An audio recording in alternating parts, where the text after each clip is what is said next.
Meeting is now streaming live. Oops. With the Capital One Venture Card, you earn unlimited double miles on every purchase every day. Objection. Overruled. And right now, earn 100,000 bonus miles when you spend $20,000 in your first year. Oh, what's in your wallet? Or turn it down.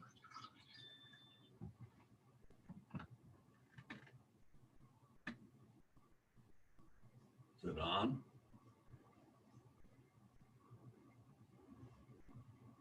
It's supposed to be on till 7, isn't it? No, You want this off? no, I mean, you can, I don't know if they are hearing me.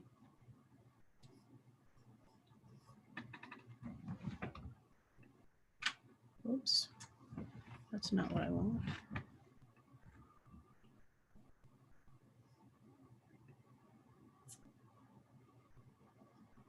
Whoa, I lost the meeting.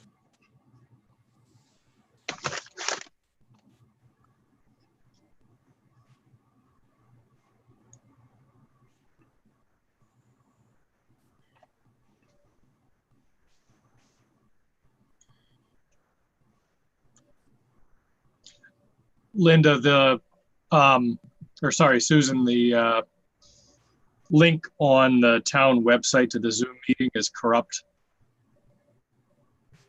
It looks like you got part of it, but if you click on the link, it doesn't all show up. And the way Joomla works, It doesn't, it's not all there. Yeah, I know about that. I don't want to be seen yet. Okay, Okay. And if you do, if I can fix it. Hey, Bob, Yes. it's Berger. I didn't know if you could hear me. Oh, hi. Yes, I can. Super.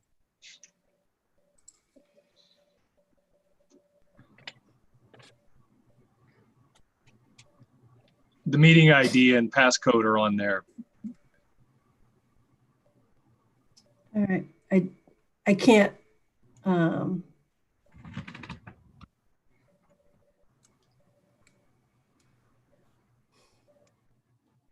I have to look in the email I sent to everybody. Yep.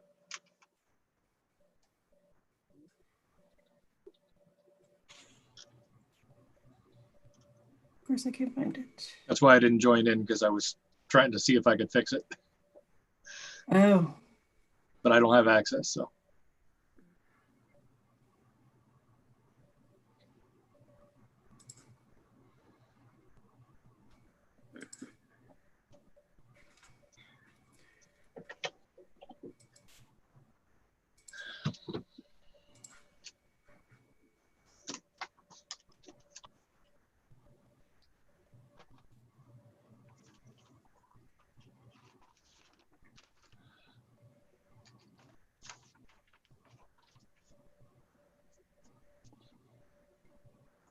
no.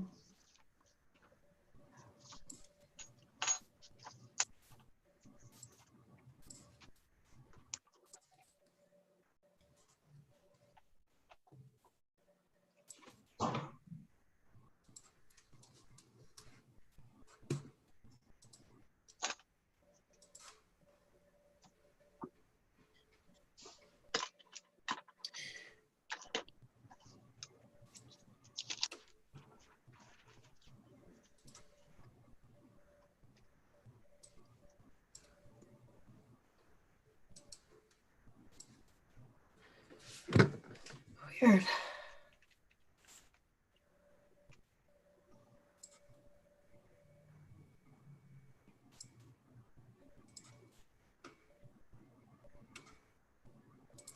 I think I fixed it.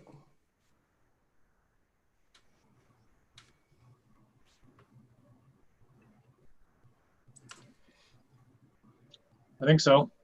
I put it on our new Facebook page too, so Yep. Come sit over here.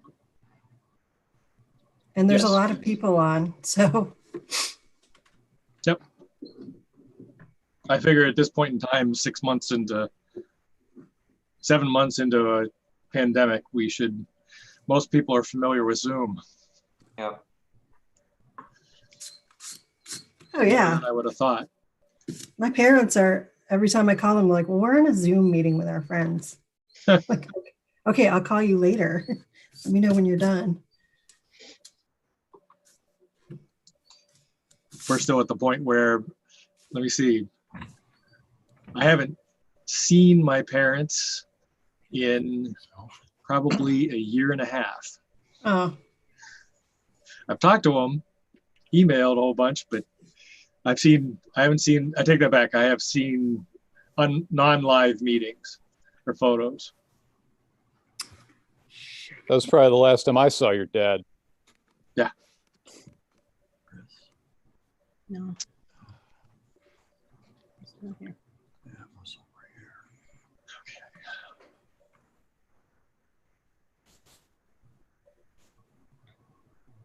I like your background, Bob. Thank you. James. It's better than my office. Much more exciting than mine.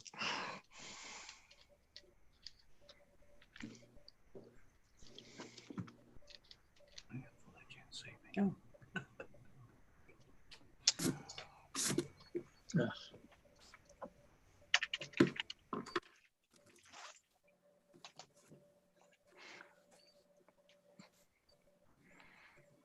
Dang it.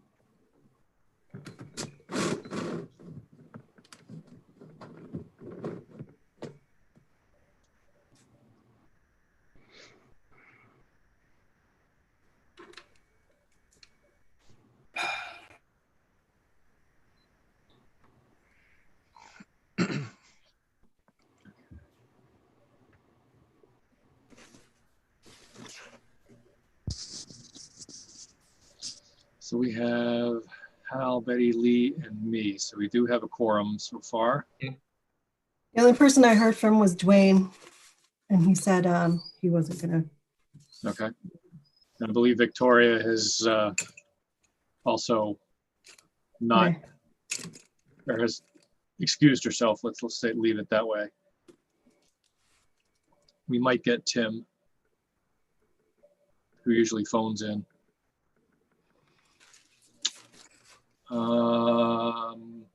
That might be difficult.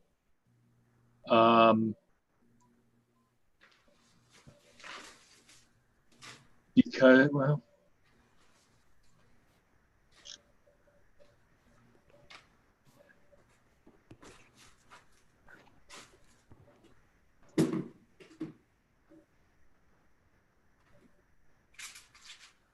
let me do some work in here for a second.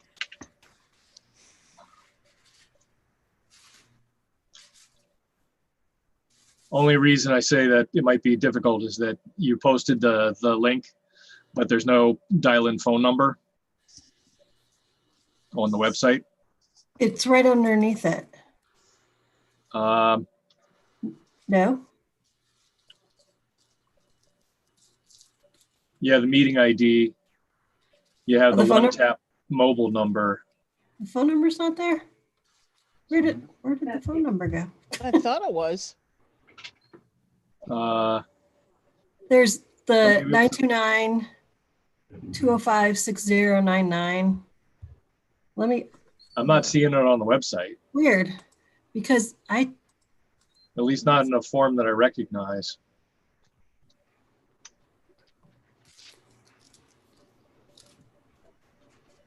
Weird. I'm looking at the agenda for tonight.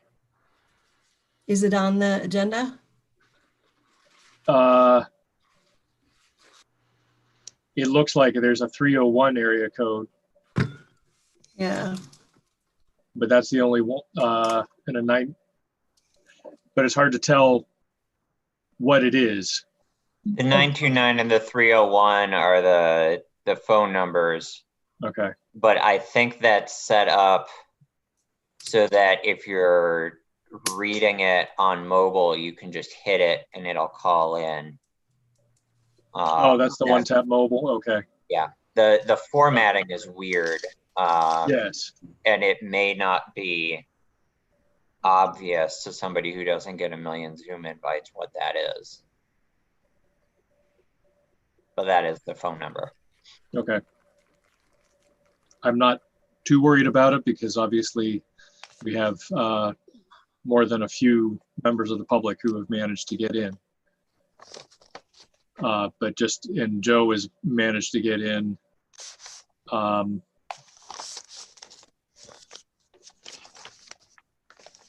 I put it everywhere. Yep. Okay. If we had Twitter, I would have tweeted it. Yeah, well, Twitter's kind of taken up these days. I'm not a fan of Twitter myself, so. Okay, it is 7 o'clock and we have a quorum. Why don't we get going? All that I will, well, let me get going. I will call the November 19th, 2020 Town of Northwood Planning Board meeting to order at 7:01. Where is it? Whoops. Hang on a second.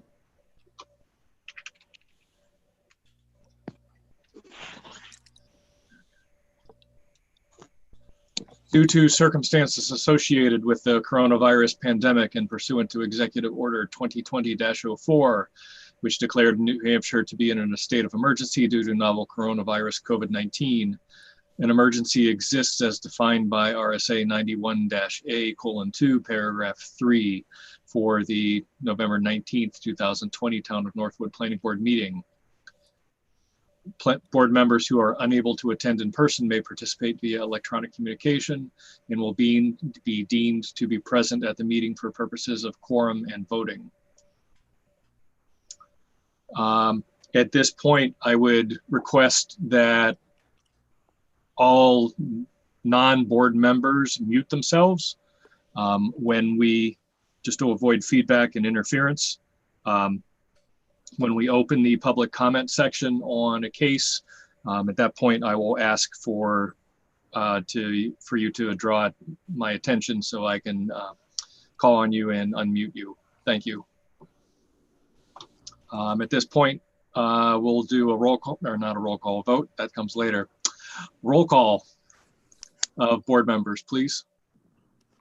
Well, Joe McCaffrey, Lee Baldwin. Eddie Smith. Hal Kreider. Chair Bob Strobel, Vice Chair Lee Baldwin, and voting designation is all members present. Okay. First up is Millstone Realty Trust, Ledgewood Realty Trust, case 1813 and 1920, which are being heard together. And I believe, as I find it in my email, I believe the email sent to land use staff this afternoon at 12:40 is equivalent to a request for a continuance. That's correct. As you'll recall, for this one, we had reached out to the town's engineer for an opinion as to whether some sort of hydrogeological study or further investigation was necessary related to this case. We have not yet received anything back from CMA, and the applicant has requested not to have to attend a meeting until that information is back, because that really is sort of the next hurdle that we need to get over before we can much more in the way of reaching a final decision on that case. Yep. Okay. Should I read that into the record, or? If you have it pulled up and you can do it quickly. Yep, I can. If you don't mind. Nope. An email to Linda Smith from Dave Dacco, Donna Holden, dated today, yesterday, Wednesday, November 18th at 12:40 p.m. Good afternoon, Linda. Peter is out of the office in meetings, but I spoke with Mr. Dacco and we would like to wait until the review is ready to attend a meeting. As soon as the review is ready, I assume we would have access to it and not have to wait for it to be presented in a planning board meeting, but could you confirm this, please? As always, thank you for your help. Best regards, Stan Monk, Holden Engineering and Surveying Incorporated. Okay. As we just discussed, I would take that as a request for continuance. And I would entertain a motion to that effect. We might want to discuss the date. So So moved.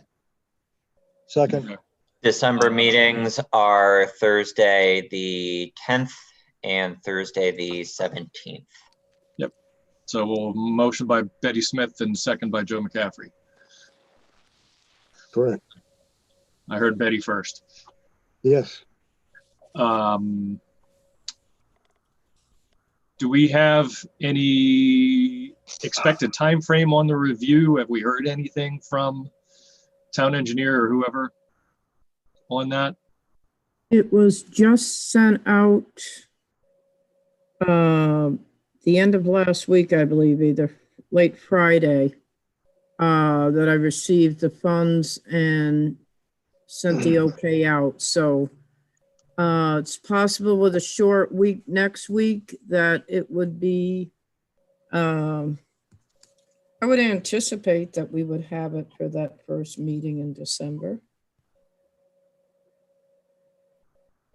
I mean, they have it, they have all the information. Yep. Aside from new cases, what else do we have scheduled for December 10th? Aroma Anything so Joe's. far? Sorry, say again. Aroma Joe's. Aroma Joe's.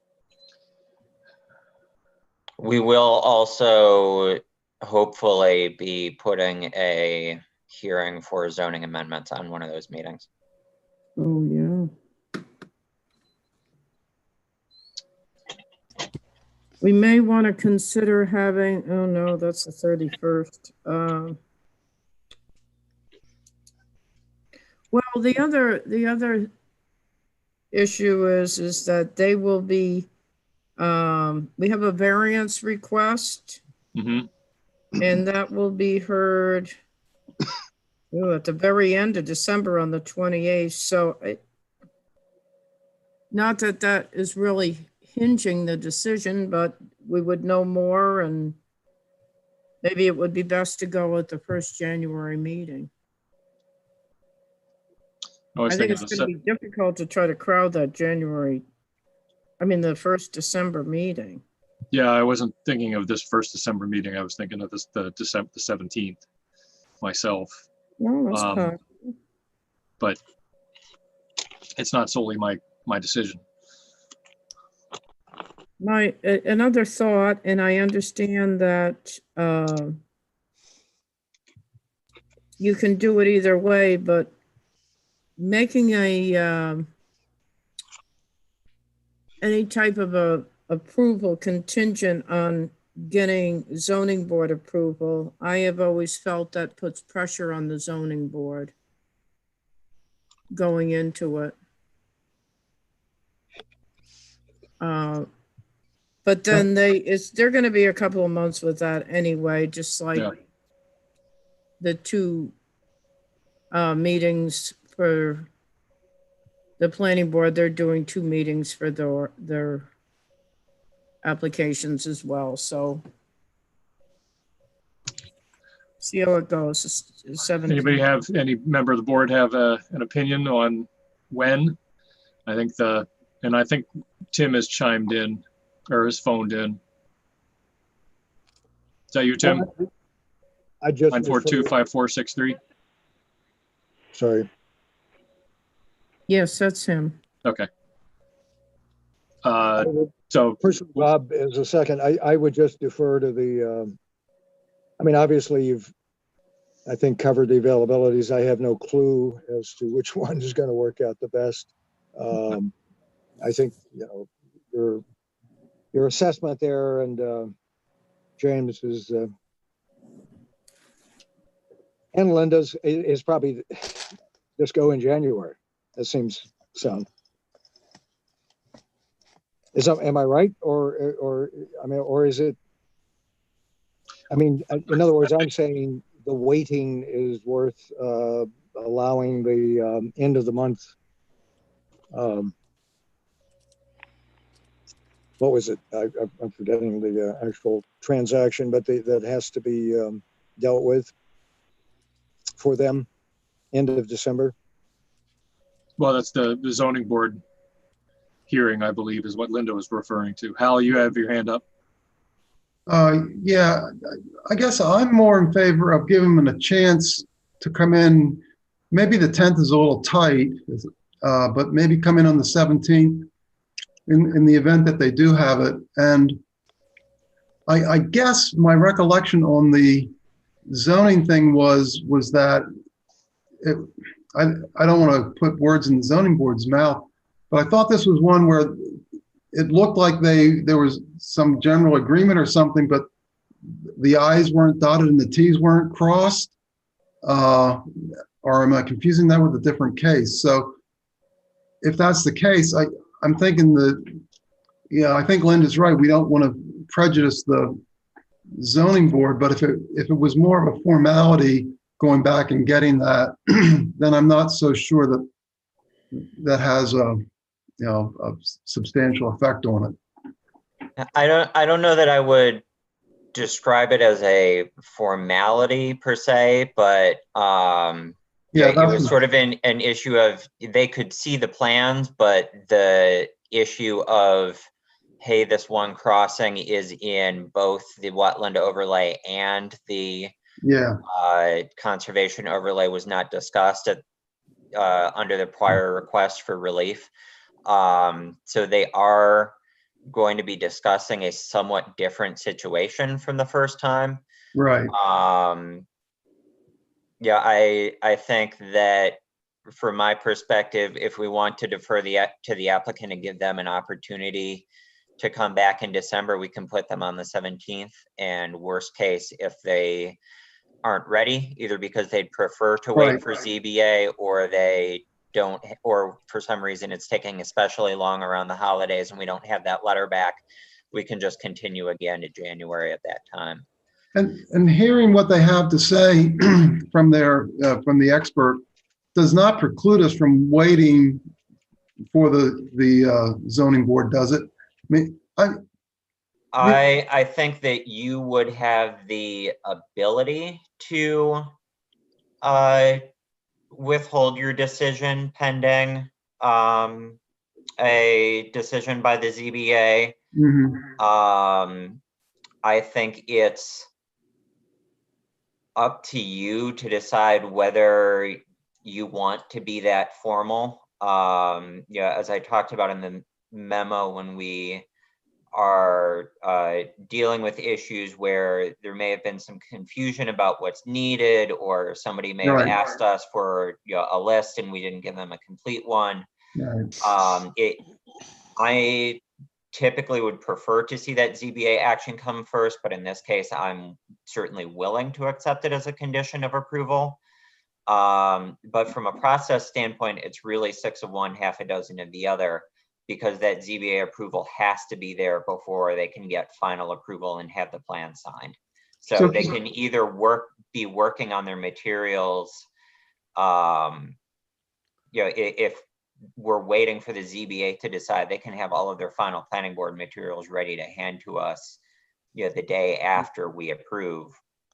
The flip side to that is if they have other conditions they need to be working on, the ZBA isn't really stopping them from working on those. Yeah, I mean, again, I think Linda makes a good point. We want to be careful about that. And on the other hand, we're waiting for some information back from them, and who knows how we're going to react to that. It still might be beneficial in terms of keeping the process moving forward to give them a chance to present that info. And then I think just what you said, James, we can decide at that point if it's worth the wait and have that discussion. But we can certainly lean towards Linda's point at that point in time. But at least we can figure out whether or not we got the information we wanted. Because again, I'll go back to Victoria had some specific stuff that she was concerned about, and we wanted to hear back on that stuff. And we might as well check and make sure we got all that. So I'm more in favor of getting the information earlier and then making the other decision. If I Okay. could add another comment, Sure, as go ahead. far as the issue of formality, Sure, as go far as the issue of formality, the criteria for a special exception is entirely different than a variance, That's although true. it's basically the same Yeah. information, but the criteria is much stricter for a variance, and they would have to provide that. But my larger concern would be providing adequate time where they have submitted information and you're expecting to get information back from your engineer, that the board have adequate time to be able to discuss, particularly if there's any differences between the two opinions. Right, yeah, That you don't crowd it into a meeting and then right, not have adequate time for the board to go over it. yeah.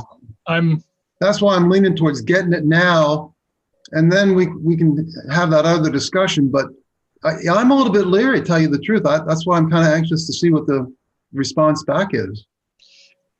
I'm leaning toward December 17th, even if it's just a matter of Mhm.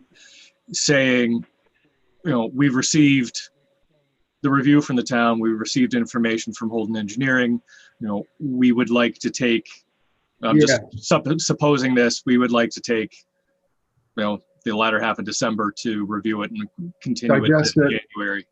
Yeah, And if it's obvious, if they're all in complete agreement, and we want to move forward, we have the opportunity to do so.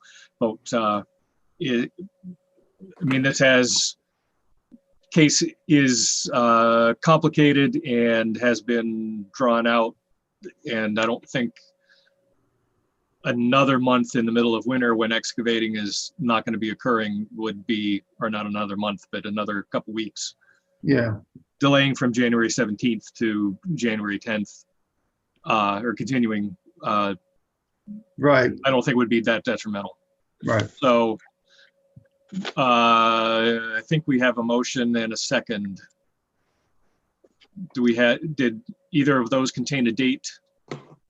No, I don't did think we not. did. Okay. Would whoever had made the motion like to take a date? I believe that those who've spoken so far have said December 17th. Sounds good to me. It's a second in agreement. yeah, I'll that's, second what Betty said. I think Joe had it myself, but okay. So the motion is to no, I thought you continue. were case- asking the original second, weren't you? I thought. Yes, I was. Okay. So the case, or the motion is to continue case 1813 and 19-20 to December 17th. Further discussion? Hearing none, Susan will do a roll call vote, please. Tim, I'm going to abstain because I don't know what you're talking about. okay. Betty, Okay. Yes. I mean, first of all, I came in late because I did not have an agenda, nor did I have the information for getting into the meeting. So I went to the old information on the last month's information, and that worked. But I'm just not getting a lot of information. I've talked to you guys before on that. I've talked to Linda about that. I'm not getting a lot of information. I'm sorry I was late, but I have no clue what you're talking about tonight. Have no information on it, so I'm abstaining on that issue. Okay. Understood. I understand too, Bob, but I'm not happy about it. And I'd like to talk about it later. I should be getting information, and I'm not. So noted. I will bring it up under internal business. Right now, we're looking at, the motion is to continue Millstone Realty Trust DACO to December 17th, generally at their request. That's fine, but I have no information, so I am abstaining. That's fine. Okay. Go ahead, Susan. Hal, Yes, Joe, Yes, Lee, Yes. and Bob. Yes. Did I miss anyone? I don't think I did. I don't think so. Okay. Next up, is one we haven't touched in a while, 19-6, Joseph Carter Fatherland Family Trust. We had a letter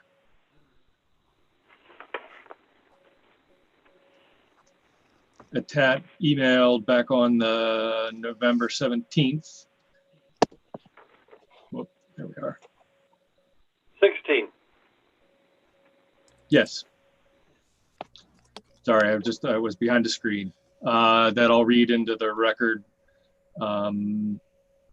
November 16th, 2020, James Burdeen, Town Planner. Dear Mr. Burdeen, I have reviewed the guidelines for the DOT permit, and I can have a 1-year extension of the 1-year permit. This fact changes my planning. Considering all the expenses, site work, engineering costs, submission of hearings and reviews to date, I am respectfully requesting to be put on the next available agenda for a vote by the planning board on a conditional approval of the site plan subject to all local, state, and federal permits. I believe I have submitted all data to the planning board as requested to date, except the DOT, which is pending. The entrance to the site is and has been existing since 1980 and approved by the DOT at that time. And due to the extenuating circumstances, the existing permit has expired. With conditional approval, I can move forward with site work, grading, and the well and parking area upper level only.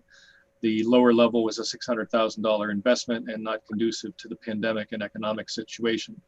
There are a lot of local companies looking for work, and this conditional approval would help. Thank you for your consideration. Sincerely, Joseph D. Carter, PLS-LP.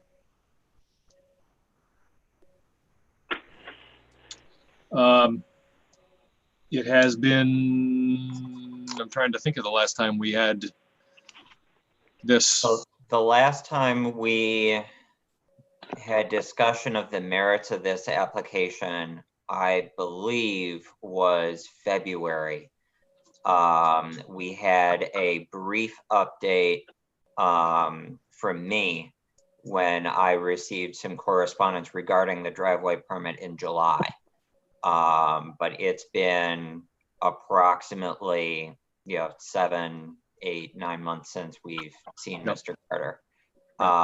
Is Mr. Carter or somebody else affiliated with this application on Zoom tonight on the call?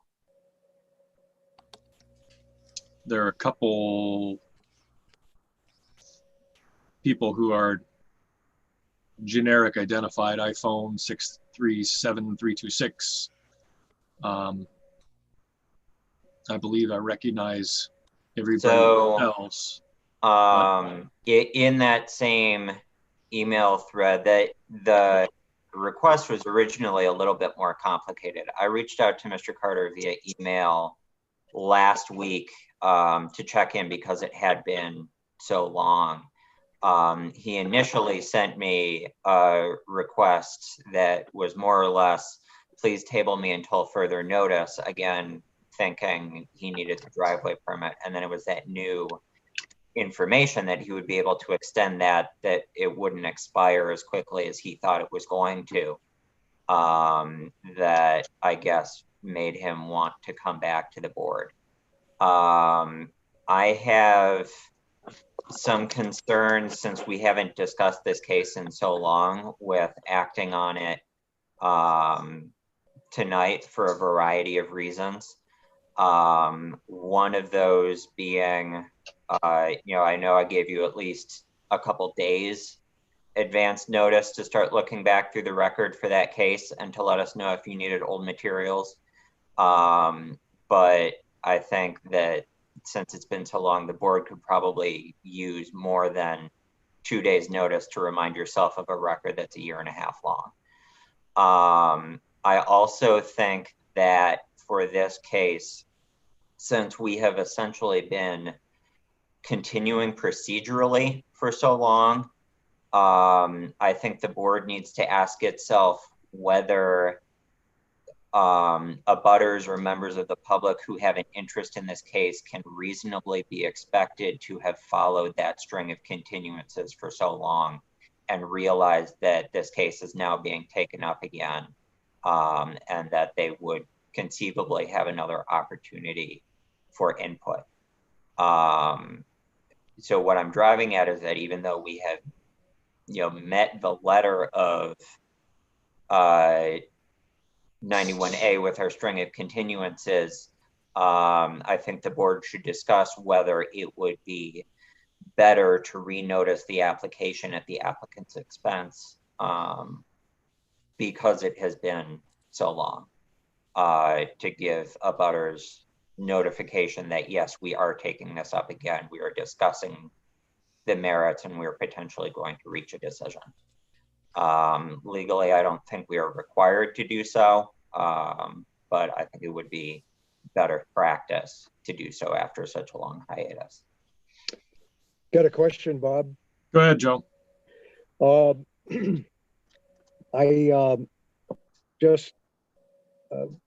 I'm thinking I didn't quite follow the letter as you read from the applicant, but just for clarification, is he indicating that he might go a different direction than the original mini golf? The idea of using the property, perhaps even in the that distant original configuration, which I think was office. He is not. Nothing in that letter indicates to me that he is changing the proposal from miniature golf. If he were to change the proposal from miniature golf, he would need a new application. You can't fundamentally change an application once it's filed to be something completely different. And in my opinion, and I've put it into my memos and I have expressed it in the record before, Mr. Carter keeps referring to an approval that is at this point 40 years old. In my professional opinion, that approval is in no way, shape, or form vested in a way that he would be allowed to proceed with those plans today without acquiring a new set of approvals. And my understanding from the Department of Transportation is they are treating this as a new driveway permit application. They may ultimately determine that the curb cut that was put in is sufficient, but it is a new application. So, when Mr. Carter says, I have this prior approval, in my opinion, that is not the case. That's a little bit of a red herring as far as what you as the board are reviewing for this approval. Well, I was picking up and perhaps, again, not having in front of me and just going on what I had just heard, something about it, I was picking up that maybe there was the suggestion that he might be abandoning the mini golf and going a slightly different direction. Now, maybe I just... No, I think he said that he would like to change course. And I think what he was referring to was the fact that he had just sent me a letter the week prior saying that he would like to table this item of business until further notice. Okay. I sent him a follow-up clarifying email, and then he responded with this letter saying, actually, I have new information. I'd like to come back and proceed with the process. So I think it was simply that I had followed up because our prior understanding up until he got back to us was that he wanted to discontinue review of this application until he had that driveway permit in hand. And I was just following up to make sure that that was still how he wanted to proceed. So I don't believe anything has changed from the application proposal. I think that the most recent version of the plans are still that we received sometime earlier this spring that had some drainage details. I think all of those are still the active plans. But I also think it might be best if Mr. Carter or a representative were at the meeting to confirm that, to take any clarification questions, to refresh to the board's memory on any things you might have questions about. I would have concerns about this board passing, acting on an application if Mr. Carter wasn't here to represent it. Okay, thank you, James. That clears it up. And then the last item from a timing perspective, at that meeting in February, I believe, we had made a motion to send this plan out for peer review of the drainage by the town engineer. Linda and I did a little bit of digging earlier this week to see what the status of that was. We checked in with the town engineer, and I believe we were able to forward you the letter that came about as a result of that earlier today. Obviously, that didn't give you all much time before tonight to read it.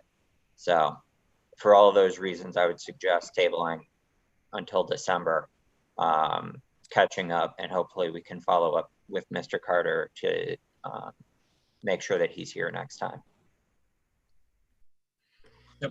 Okay. The one item of business that I would suggest you do discuss related to this case would be if you want to consider requiring renotice on behalf of the abutters, in which case we would renotice for whatever meeting we'd like to set this on. Okay. Go ahead, Tim. What's the case? I have a couple of questions. What's the case number of this one? This is 19-6. Yes. Okay, so again, I don't have any information. Could you tell me now, he says with conditional approval, I could move forward with the site work, grading, and the well and parking area upper level only. Is the miniature golf, any of the miniature golf on the upper level, or is it on all on the lower level that he said is $600,000 investment? As in the actual golf tee off area? I don't know. It's a miniature golf. Right. So I have an idea in my mind what miniature golf is. Okay. This was actually, I think, picked up before you were on the board. Well, parking area upper level only. So I believe what he means by upper level and lower level. So this is the site on the corner of Route 4 and Harmony Road, almost right across from the town hall. And right up at the road level would be, when you come in, the parking would be up at that level. The clubhouse would be up at that level, but it's a very sloped site. So I believe what he means by lower level, there are retaining structures that are keeping the parking and the clubhouse up, and then there are steps or ramps to get down to the miniature golf area. So I believe that's what distinction he is making. Okay.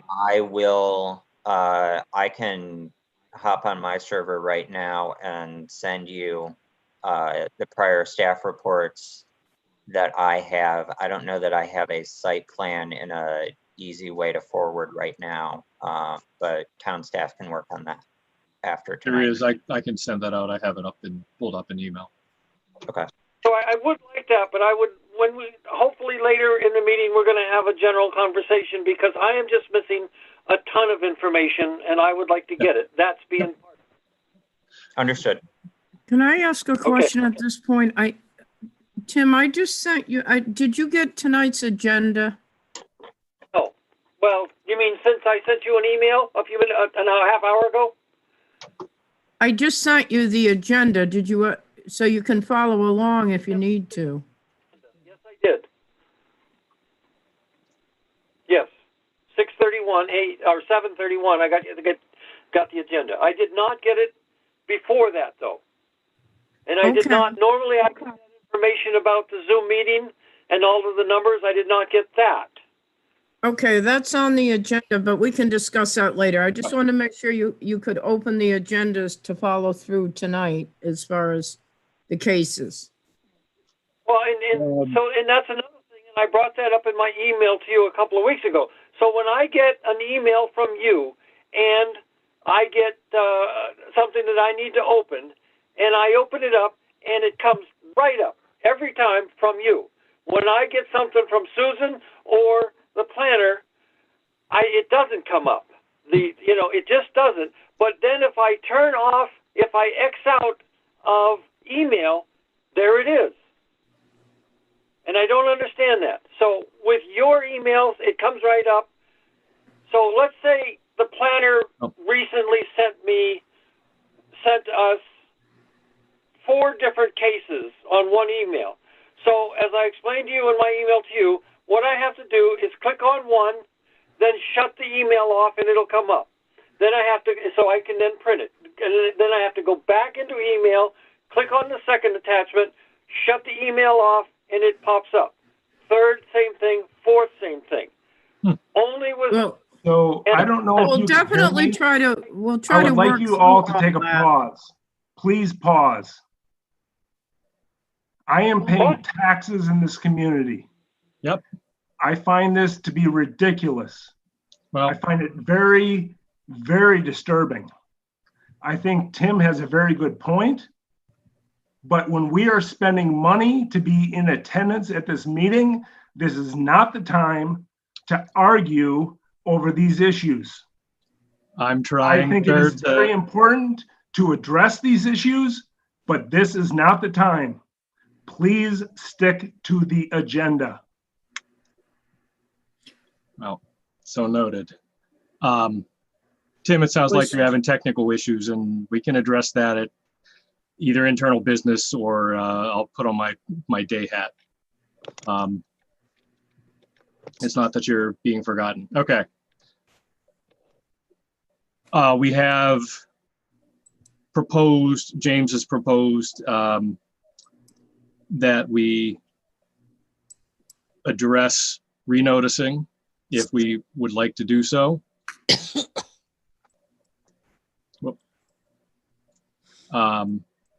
Any thoughts on that? I think it has been a long time, and I think it should be renoticed. Anyone else?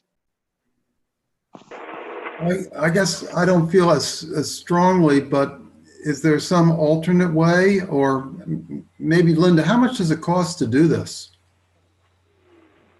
But just for the notices, it just would depend on the number. That's not I don't think that's a concern. I think. Okay, then yeah, let's renotice. Well, the public notice with the abutters and the public notice would be about $300 in that range. Oh, you mean including the notice in the paper and stuff? Yeah, because you still have to do that. Yep. Well, that's a little more than negligible in my mind, but. Well, my bigger concern would be setting a precedent. If we're going to do that with one, we've got others that have been forever. But yeah, I think that's a good point. Again, I think it's a matter of deciding whether or not we're going to continue this case and move on. Well, let me ask this. We publish the agenda when we post the meeting, don't we? Mhm. Correct. Yeah. So that's what I'm saying is, procedurally, we are allowed to keep a case going by identifying the time and date certain where it will be continued. And the public posting of that agenda is the way that the public can, they can read the minutes of the prior meeting. They can look at the agenda of the next meeting and confirm, okay, yes, it is on December, it is on January.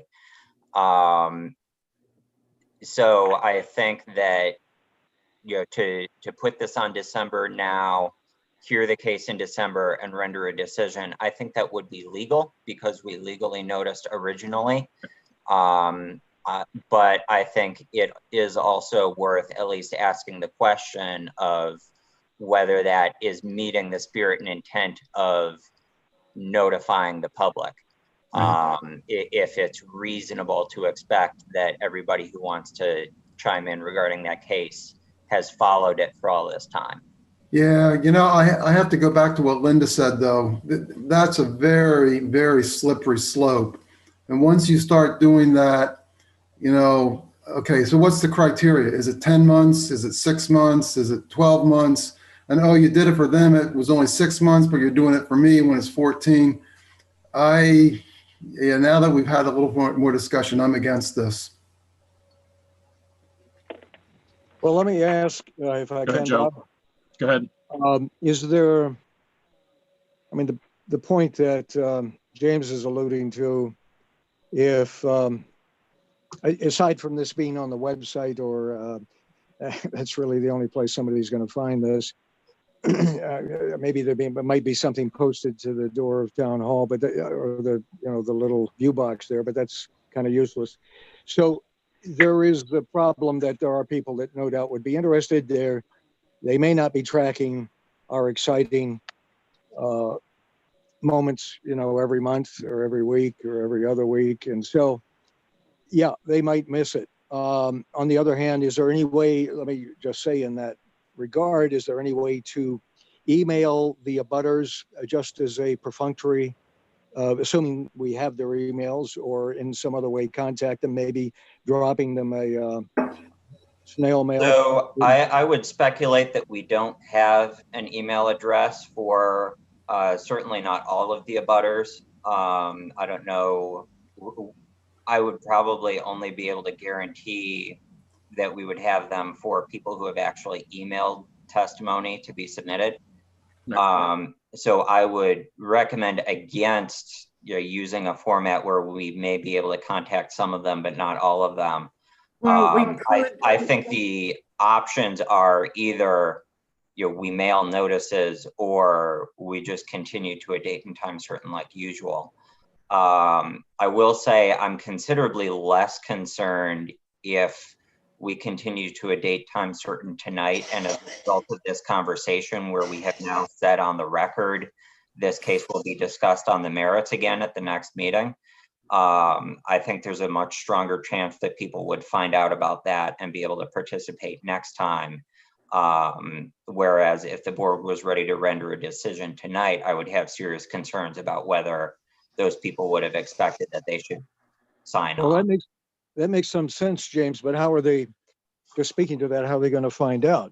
Well, they're going to find out by one of the things I'm thinking is if we are legally covered for continuances, but the intent is to send off a copy of the agenda to all the abutters by first class mail. We have done that in the past. We have done that at the town's expense. Yep. When there was a question as to whether or not, there had been 3 or 4 months out and it was done as a courtesy. Well, but I think that could be precedent setting as well. Yeah, well, I think that makes some sense. Look, we are in unprecedented territory here all year long, pretty much. And I think perhaps as Hal is having some feeling towards imposing another expense on somebody who's made an application. And I'm not saying that the delays on his part have entirely been the COVID excursion, but the fact is that it has been a huge delaying factor for pretty much everybody. And so I'm reluctant to impose an expense. If we have in a more efficient way, as you perhaps just suggested, Linda, that might just entail some mailing costs and so forth, I think that's and obviously posting it on our website, the activity, I think that's a better way to go. Well, under state law, it's a requirement that the abutters do stay up with whatever, and I realize it has created quite a burden where some of these cases have gone on for so long, but if we make an exception, even by mailing out, the applicant could say, well, they had their opportunity and they didn't, and now you're sending out mail to inform them, and you haven't done this, to the others that are currently. We did do this one time in the past, but again, we're in a different situation. We've got a number of cases that have all been over a period of time that, month after month. So well, there's month after month, but I think this is the case where we have taken no action aside from continuances. The others, we've had some feedback or information from the applicant or to the applicant. There's been, let's say, activity other than a motion for continuance. Well, actually Millstone, because we went back and looked at that went, it was like 11, almost 11 months without any discussion by the board that was continued. So you'd really have to look at the history of some of the other ones. That's why we pay you. Your memory. Yeah, and I'm really worried if we send something out, we'll be maybe criticized for, I mean, let's say it this way. Yeah, oh, you reminded everybody that my meeting's coming up. You're working against me. Mm-hmm.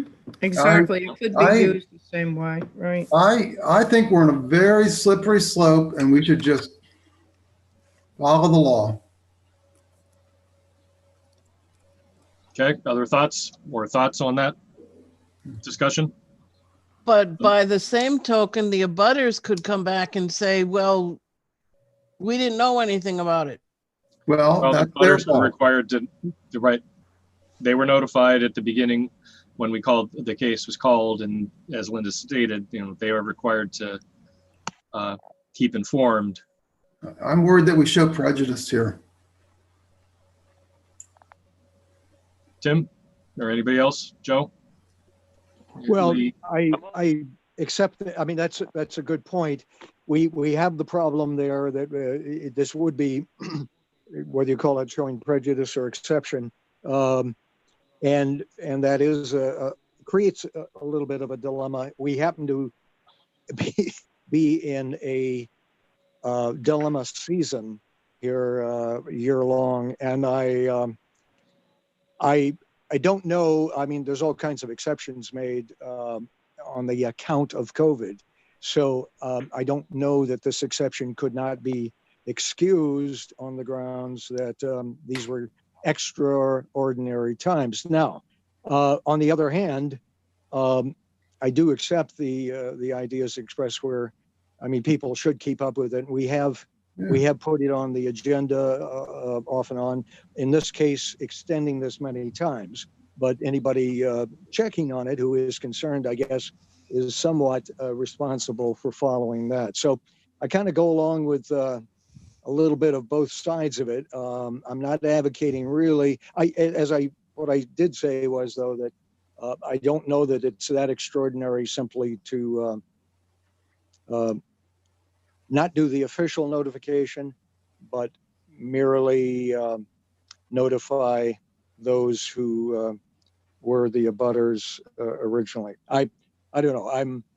As I say, I'm kind of betwixt and between on it. I would agree that those who are concerned, the abutters, needed to be following it. But, again, this is kind of an unusual season.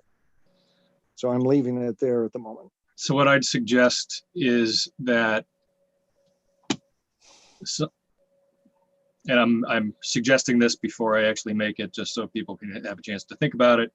I would propose that someone make a motion to re-notify abutters for this case. If, as we vote, the motion passes, we're incurring cost on the applicant, which is why I'd suggest a motion. If the motion fails, we're status quo. And there would be no notice given. Okay, to clarify, you're saying that if we have a motion, we have a motion that passes, a motion to renotice. If the motion passes, the applicant will incur the cost of renoticing. If the motion fails, we have no notice, no change of notice, no additional contact. All right. The only reason for the motion is that if it passes, we are incurring costs, and that should be a motion, not just an assent from the board. Okay. Well, as I said, I'm opposed to imposing further costs on the applicant in this instance. And if no one, so I'd entertain a motion to renotice. If no one makes, okay, we have a second. Second. Okay, motion by Mr. Kreider, second by Miss Betty Smith. discussion on notice? New items only, or new points only, please? Hearing none, Susan can do a roll call vote, please. Tim, No. Hal, No. Betty, Yes. Joe, No. Lee, I have to abstain from this, don't I? no. This is Carter Fatherland Trust. Oh, Carter. Okay. Yes. Yes. And Bob.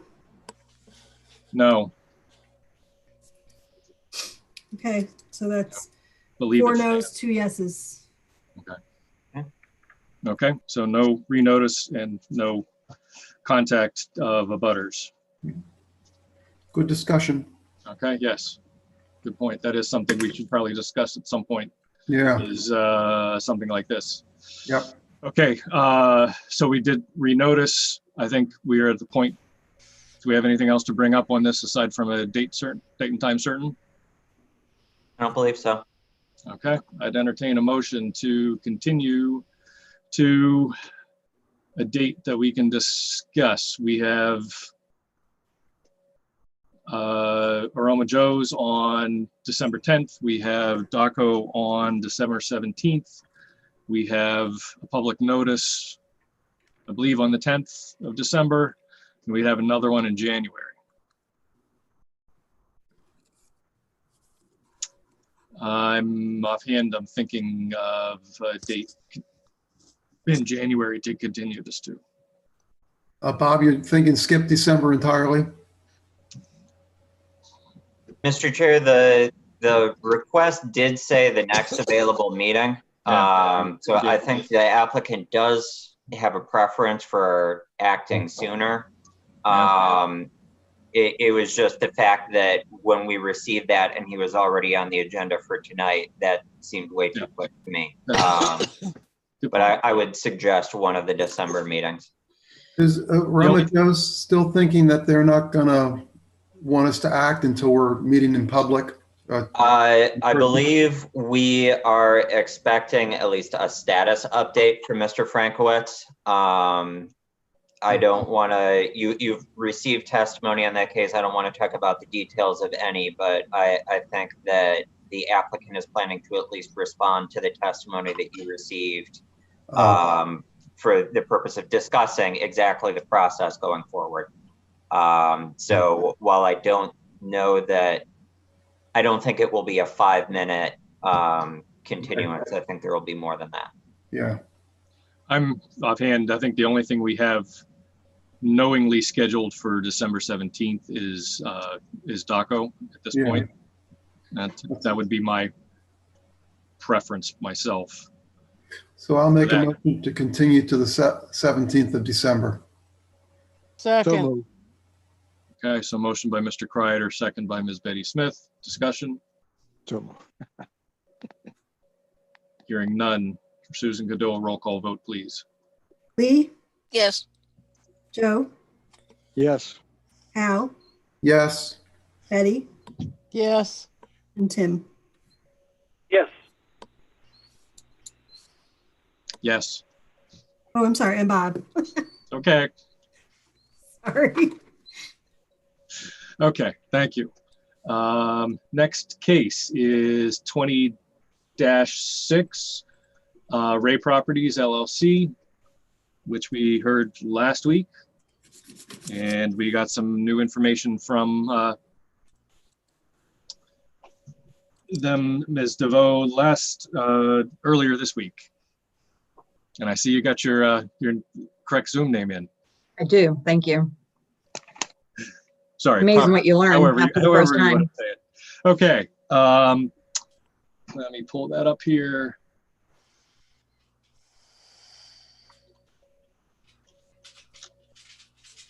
What I'm seeing, was that for town staff, was the information we got satisfactory for our checklist of information or that we needed or requested? Yes. Yeah, I believe the changes to the plan are satisfactory from my perspective. The letter requesting a revocation of the prior subdivision approval, that letter seemed fine to me. So what I would suggest is a brief reopen and close of the public hearing, just in case any of these members of the public are here for this case. Then a vote to revoke the prior subdivision, and then a vote on the application itself. The board had also discussed, so our two standard conditions of approval for a minimal impact are usually the septic and the driveway permit. In this case, those are both still going to happen. The applicant is working with DOT to get their driveway permit, and they are planning to submit a state approved septic design. But they had asked whether those conditions could be contingent upon the opening of the restaurant rather than the signing of plans. So if the board is amenable to shifting a little bit in that timeline, where I would normally put both of those as conditions precedent prior to the signing of plans, I would recommend that they be phrased as both of those would be delivered prior to occupancy of the proposed restaurant or cafe. Okay. At this point in time for case 20-6 Ray Properties, I will open public comment. If you would like to speak on this, please get my attention somehow. Either raise your hand, unmute yourself, and then I can call on you.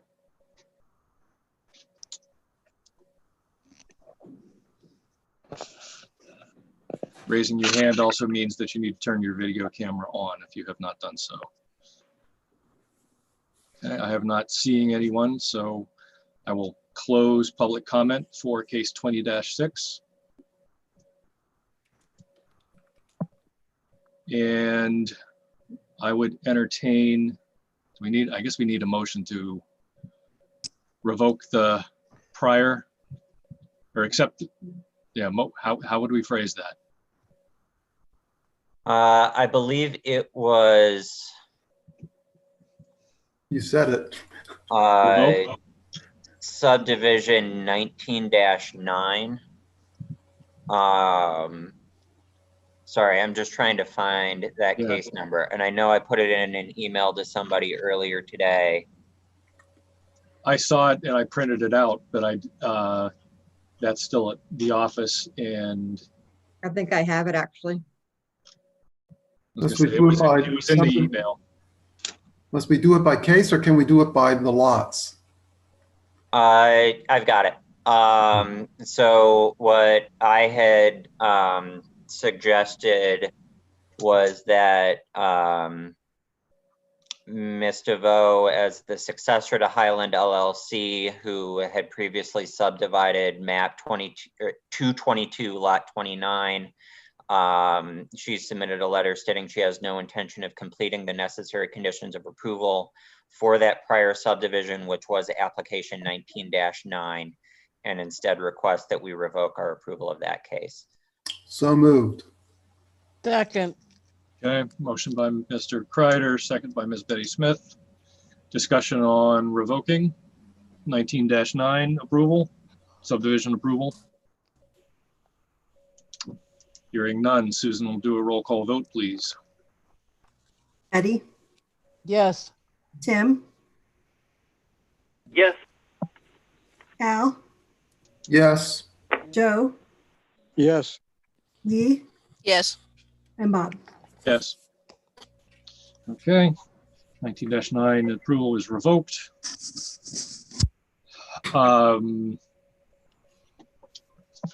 We have still the 3 conditions of approval, James, on your report. Just a second, it's spinning at me. So my conditions of approval as they were in the staff report, I think, need to be updated a little bit. Yes. Number one was to revise the plan to add the owner's name and address. That's been done. Yep. Grabbed it. Number three, deliver copies of the plan signed by the applicant to the town for signature. We've received those. So we would have a single condition.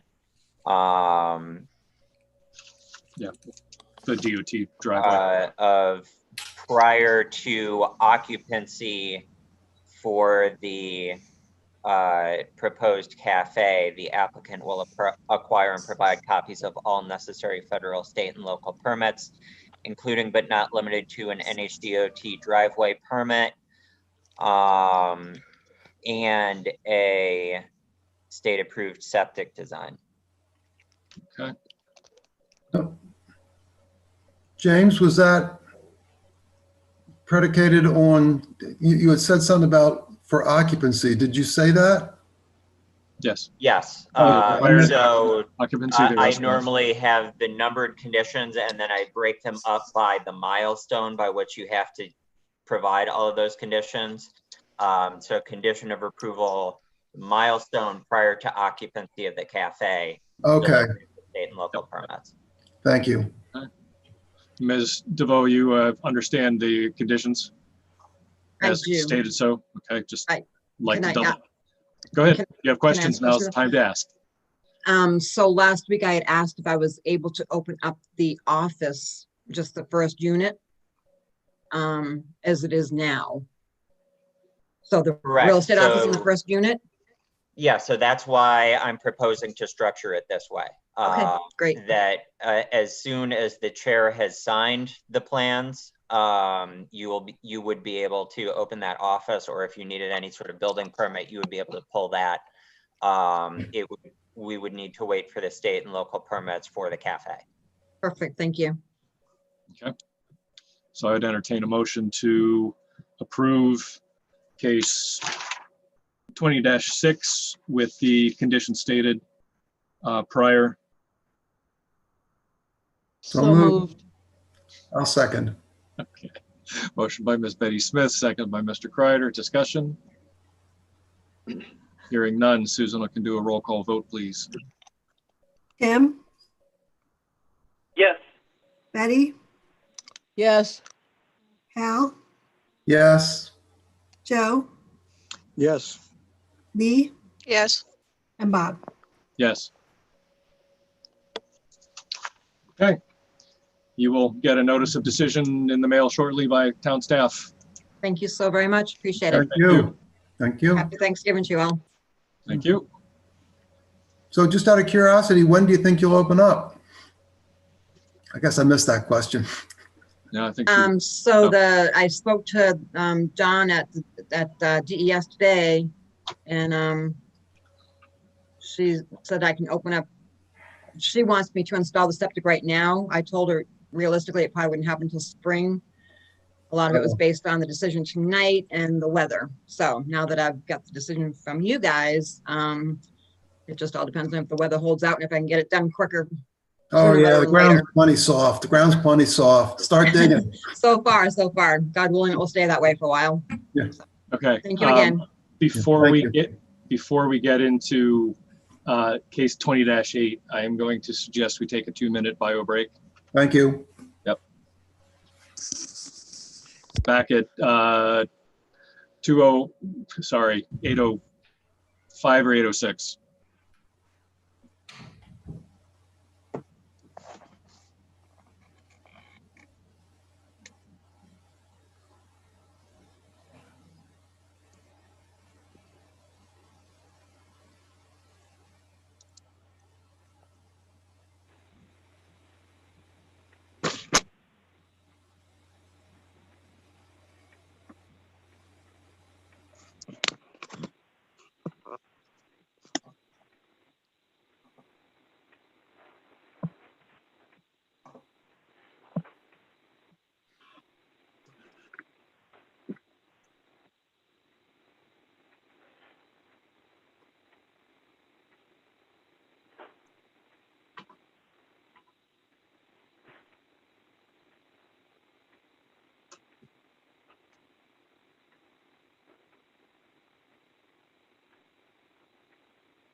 Okay.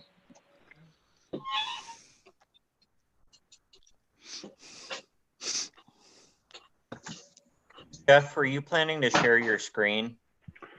talk If through I can, that'd be great. I don't know if I'm allowed to yet. I think Susan would need to enable it. Set it up. Yes.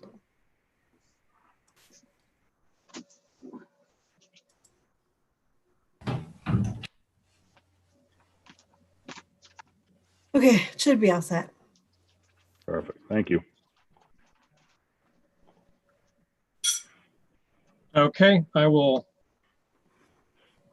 Actually, I'm going to bring this up first before I call the case. And it's just briefly, this happens occasionally, but this application, first of all, is a preliminary design review. But this is also in my neighborhood, and at least a good many of the people who are here on the Zoom meeting are associates of mine, and I would like an opinion of the board as to whether the chair should recuse himself from this design review. I have no financial or social or otherwise interest in this case, but there are other people who I am associated with who are abutters.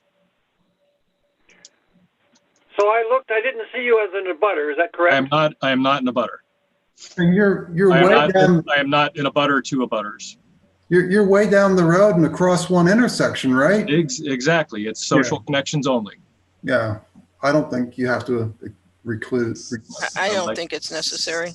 I like Mr. that. Chair, I think certainly for tonight, since for a design review, comments are not binding, no official decision regarding approval or denial will be made until a formal application is made. Correct. And I don't think you need to, and you can consider on your own whether you would feel a need for a formal application. That's the other part of reason of asking is that I have not made up my mind as to whether, if this comes up on an application, as to whether I'll sit in or not. But I'd just like to be aware of that. Okay, I will call case 20-8, Chestnut and Cape. We have for a design review for senior housing on Old Canterbury Road. And I believe the applicant is here. The applicant's representatives are here. At this note for members of the public that when I will, after some time, I'll call for public hearing, and at that point in time, if you would like to speak, we can do so. I'll go over details at that point. So, Bob, may I yes. interrupt? Go ahead, Joe. I didn't get a chance to squeeze in there, but I wanted to ask, just to clarify, you were saying that you were acquaintances or friends with perhaps some of the abutters. Yes. Were you suggesting there were any business or financial ties with them? No, there are none. No. Okay. At least none that I'm aware of. Okay, well, I'll go with that. Okay, thank you.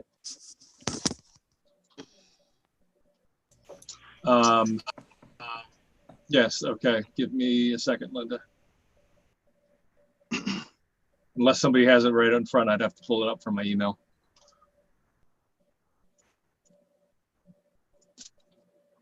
On the design review purpose from the site plan. Oh, sorry. I can send that to you, or James may have it handy. I can pull it up. An intro paragraph on the purpose of design review. Yes, that's what we're looking at. I don't believe I have that handy. All right, I'll grab it. I can wing it if you want me to. Yes, that'd be fine. So yeah, as I briefly alluded to earlier, the purpose of a design review is for an applicant to bring a potential proposal in front of the board for feedback. There are two types of non-binding consultations. One is a preliminary consultation that is very vague, very initial, and does not require a notice public hearing. Then there is a design review where the applicant can submit actual plans and designs for feedback. That by law does require a formally noticed public hearing, and I'm guessing a lot of you received that notice in the mail.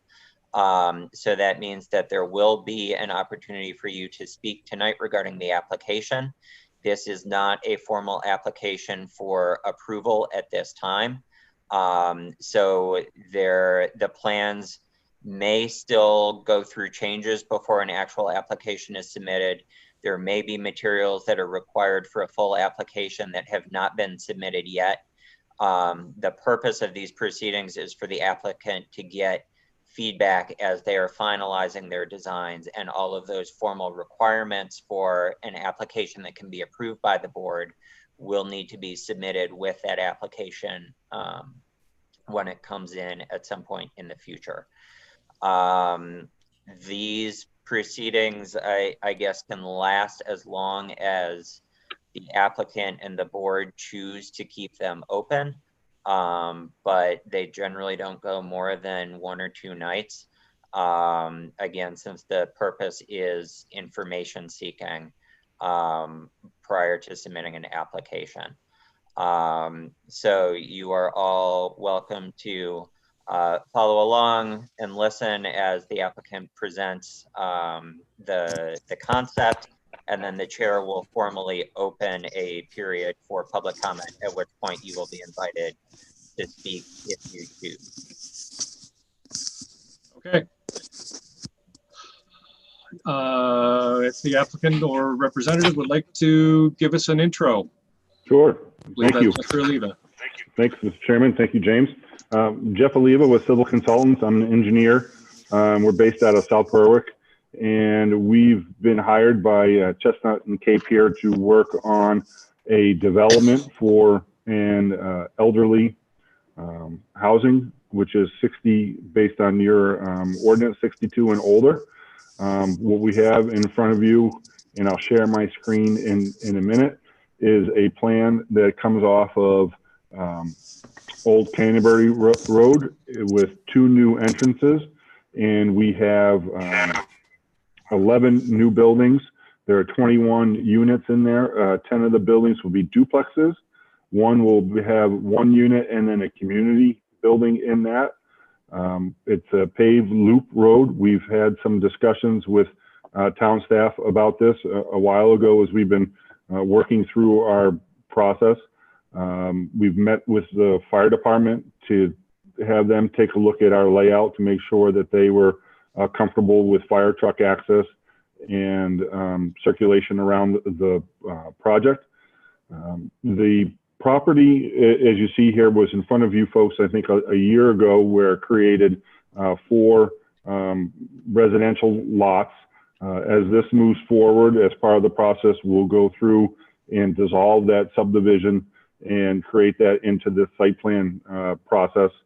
What we have here, based on the land area and the zoning allowances, is that there's the opportunity to have 24 units of elderly housing. As I mentioned here, we're proposing 21 units with the required setbacks and open space requirements per the zoning ordinance. We're not asking for any waivers for this design. The project, due to the size of it, needs to go to the New Hampshire DES for alteration of terrain review. And primarily their review is going to be centered on stormwater controls. We've been working on some stormwater design, and you can see that on the site. And first thing I'm going to do is I'm going to share the plan just so kind of everybody sees it. So we've got the loop road that comes in and around, and then a connector space on the inside. We've got some varying different detention and infiltration areas around. The design of the system, of the layout here, is really to accommodate and take advantage of the views going out onto the field there. It's higher as it works its way in off of Old Canterbury Road, and then it drops down into a wetland system, which would be to the south of the project on the bottom of the page. And then as we work around that way, I'm going to just kind of flip quickly to the concept view of what the buildings are going to look like. There was we're kind of massaging these as they go through. We're looking at these as single story structures with a pitched roof to take advantage of the same kind of colonial look in the area. Keep the buildings fairly low so that they don't obstruct a lot of the view of the field as that comes around. And again, as we're situating them, to kind of come through and have them take advantage of that beautiful aspect of the field that's between this project and Johnson's and Route 4 and the hayfield that's out on this area. I'm gonna just kind of go to a giant overall picture. I think everybody sees this. I don't know if you can see my mouse moving around, but our project is really centered into this area here. If you look at this image and compare it to the plan view, you'll see that there's this kind of knob that's in here. And this really indicates all areas that's been kind of hayed and mowed over the years. Our development of this 15-acre site is really inside this space along this edge here, coming in off of Old Canterbury Road. The section from where Canterbury Road stops being paved along the edge out here for where our first entrance is, we're going to go through and then create the same system of paving it in between the two areas of our exits, knowing that the majority of our traffic as it comes through throughout the site will go down to Route 107. Majority of them will take a left out of that area to go out and back into town. Again, this is an elderly complex, 62 and older, that is age restricted. There can only be 2-bedroom units to do that. And the feeling that we have here is that there's a lot of people that are in Northwood that are aging out of their existing houses, but still want to stay in the area. So there's a lot of people that travel in snowbirds when we're back in normal times, that travel to Florida, travel to warmer areas in the winter, and they can come back up here. Our idea and our in thought process and our research has led us to believe that people will, 62 and over, want to come in here, stay in here in the summer times, be able to have that space. Probably a bunch of these may be, I'm not going to call them seasonal, but there will be snowbirds that will live here and go through 62 and over. So there's no impact on schools as we come through here for the project.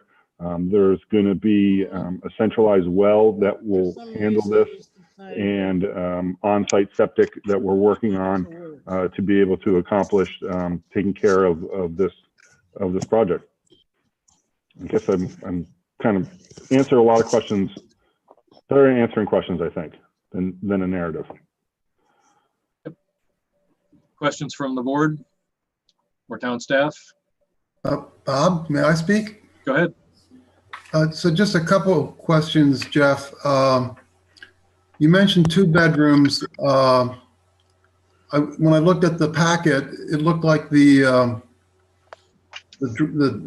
drawings there had 3 bedrooms. Is that maybe the packed old? Yeah, no. Yeah, I think it's old. I think if we look at what we have here, they're all 2 bedrooms. And this is the screen, if you can see it here, is the indication. So we've got, these are obviously duplex units. I've got a bedroom out in the back here with a bathroom. And then I've got another bedroom up in here with a centralized living space out in the center. Okay, so that is different than what we got. And also, I did not get the plot plan that you were showing earlier, so if we could send that out too. Yep. I'd appreciate it. And did you say you're going to pave the road from where it's unpaved, where the paving stops, up through both of your entrances? Yes, yeah. So as we go through here, as we come off of Route 107 out to the existing road is paved just past the house here on the project. So stops in here. We need to make some modifications so we connect into this, and then it goes to gravel. Our intention is to pave that section in between the two areas to accommodate that. Okay, and then my final question, at least for now, is does this design allow for the addition of accessory dwelling units? As far as I understand, no, they're not. It's very well written in the ordinance what the restrictions are. You have limitations on spacing in between buildings, what they need to be. Each building can be no closer than 40 feet between each other. So we have that spaced out, and they can only be 2 bedrooms. So that's the limit on what we have. But an accessory unit, is state law. No, accessory dwelling units. So there is state law that says that we are required to permit accessory dwelling units wherever single family dwellings are permitted, but we are also allowed to regulate them in a variety of ways. Okay. And one of the ways that we do that is that accessory dwelling units are only permitted as accessory to a single family dwelling. You are not allowed to have multifamily and then an accessory dwelling unit on top of it. And you certainly wouldn't be able to have an accessory dwelling unit for each additional unit that's on here. So there, if you were thinking 21 plus 21 accessory dwelling units equals 42, no, that's impossible. I'd like that documented. Seriously. Yep. It's in the zoning ordinance. Okay, well, let's just make sure that that's clear. The other thing, so Jeff, I have a question for you. So an elderly housing proposal is all of these units on a single parcel. Were you contemplating these being rental or condo? Because I know you had asked about whether you needed to submit a subdivision alongside. Yep. I am thinking that these are going to be a condo situation where there's going to be a homeowners group. Okay, so if it was going to be a condo situation, we would need the subdivision. If it was going to be rental, we wouldn't need it because it would be a single site. We would only need the site plan.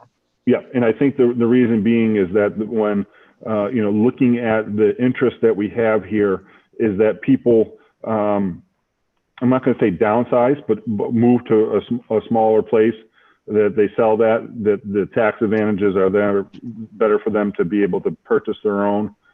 And that comes into this situation where we want to, be as friendly as we can to get that population in the 62 and older population into this project. Yep. So obviously the condo documents would also be reviewed as part of that application by the board at that time. So you would see all of the terms that are being proposed for setting that up. And then my other point, I didn't have a chance to do a full checklist review, but I'm not seeing anything else that immediately is concerning me. You're not proposing wetland or wetland buffer impacts, right? Correct, no. Okay. The other thing that I did want to bring up, the board is contemplating changes to the wetland conservation overlay, and it's possible that they would be forwarding those to a noticed public hearing tonight, moving tonight to forward those to a noticed public hearing. So at that point, if there were impacts, you would need to comply potentially with the new one, but nothing really substantive is changing. It's more a clarity of the ordinance changing. So if there were impacts, we would need to touch base on that. But like I said, it's mostly minor format kind of things. Yeah, and then also going back to the question about the accessory dwelling units, that can, obviously be put into the condo documents as a restriction. So that's another layer to have that restriction along with the existing zoning ordinance. Yeah, that would be a belts and suspenders approach. Be nice. Can I ask something here, Bob? Go ahead.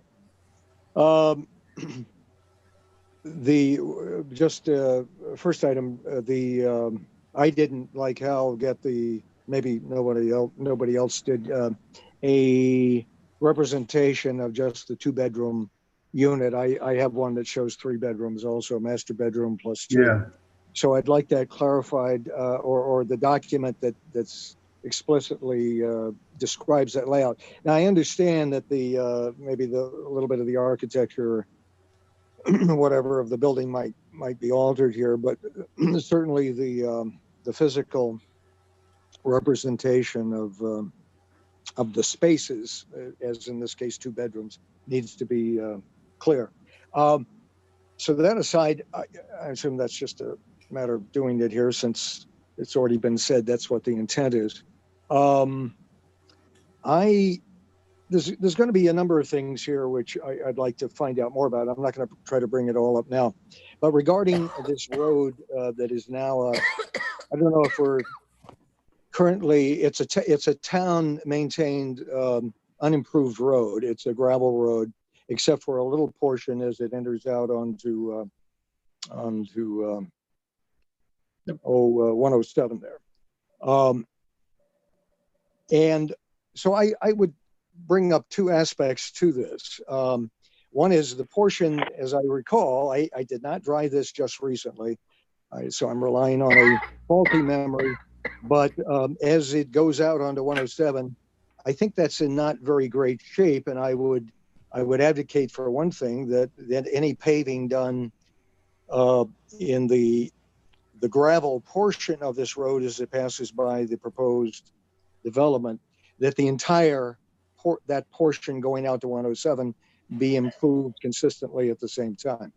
So that's one aspect. The other is that as you look at this plan, as you go see what is it to the east, as you're making a right turn, as you leave either of the drives of the proposal, it seems that if I heard correctly, the paving that's going to be done to improve the old Canterbury Road, which is a relatively narrow gravel road for the most part, that as it goes the other way, I'm going to think that people that are going to live there are not going to restrict their travel to one side or the other.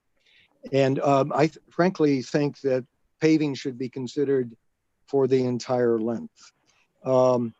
Because of 2 factors. One is one I just said. Individuals are not going to, I assume you're not going to be able to put a sign there and say,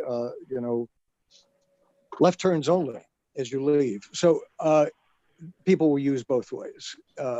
So the traffic that is going to be incurred here is going to move both directions. The other portion, though, is that we heard earlier in the previous subdivision that's right alongside this overall property.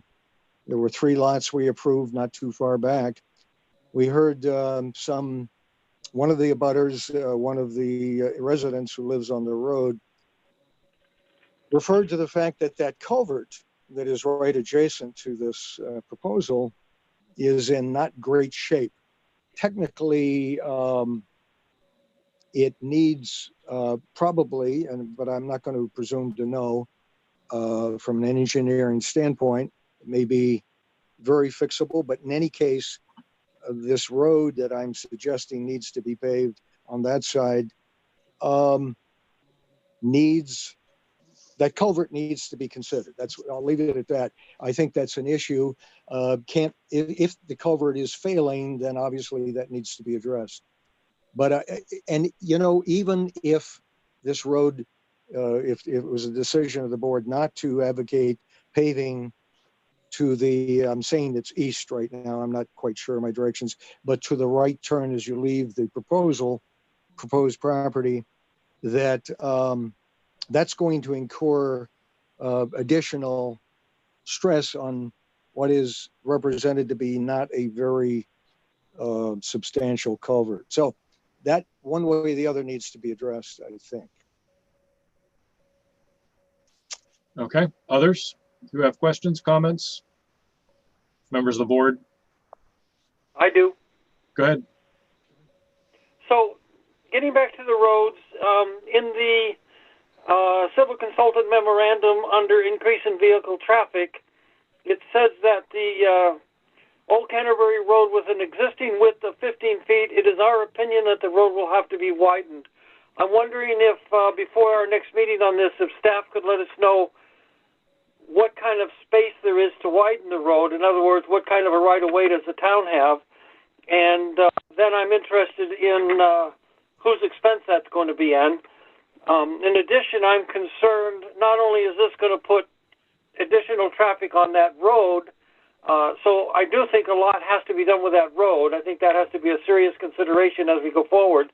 But I'm also, you know, the interchange, Blake's Hill on one side of Route 4, Main Street or 107 on the other, that's a very, very busy, sometimes very difficult to get across if you're going out towards town. So that's going to put additional stress on that interchange, and I'm wondering if there's any discussion or will there be with DOT about a light or something like that. That could be a very busy interchange at times, getting in and out. I can address a little bit of the traffic counts that go through onto that. Go ahead. Yep. So if we look at the traffic that comes out of through looking at the traffic design manuals that we have for a senior housing project, it's much different than a single family residence situation. Historically, it's lower traffic. If we look at the 21 units that we have and looking at the ITE traffic designs, and we supplied the memo in there, is that there's during the peak hour, there are 9 trips in the morning, and then 73 trips typically per day based on the number of units here. So think about that spread out through all of the entire day. That's not a very large traffic generation. I think if we look at what 21, and I can provide the board a comparison between what a 21 unit elderly subdivision like this would generate compared to a 21 unit residential single family, and then we can see that there's, you know, that this is a lower impact compared to that kind of a situation. Jeff, excuse me, Yep. I'm not sure that's a valid comparison. Wouldn't the comparison be 21 seniors to 4 single family? Well, if we look, I guess if we look at that kind of a situation, true. But then, yes, we can compare it to that. And then, yes, this traffic would be higher than 4 single family units. But as we get out onto Route 107, this small increase of 9 peak hours trips is minuscule compared to what's going on up and down 107 currently now, and then not even considering you know, Route 4 as we get to that intersection.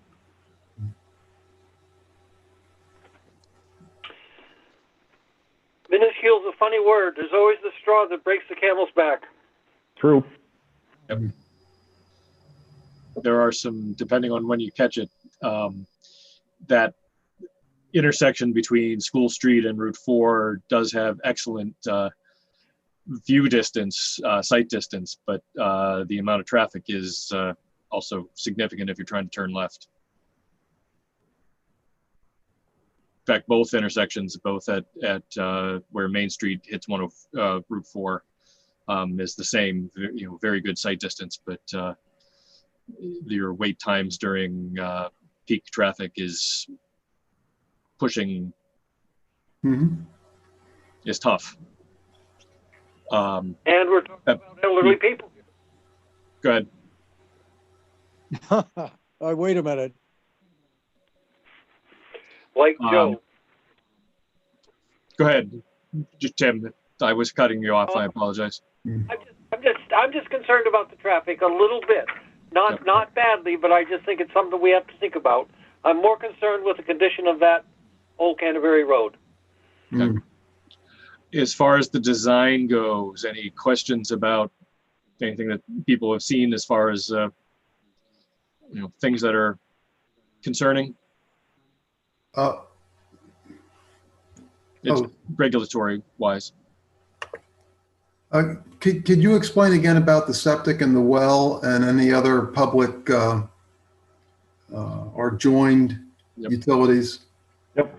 So what we have here is in the center of the page, if you can see my mouse in through here, we've got a centralized well in here that would be the water service for these units.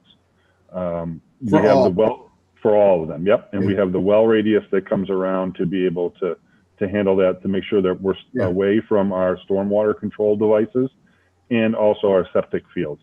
On either side, on the right hand, on the east side, and then on the west side, we have areas here where we can have 2 individual septic leach fields where we can then split the flows into here. Along with the reduced traffic compared to a single family home, an elderly 62 and over has a lower septic flow and lower water usage compared to a single family. Okay. So we feel very confident on with where we're at in the soil testing that we've done out here to know that to proceed with the designs that we can fit that into the program.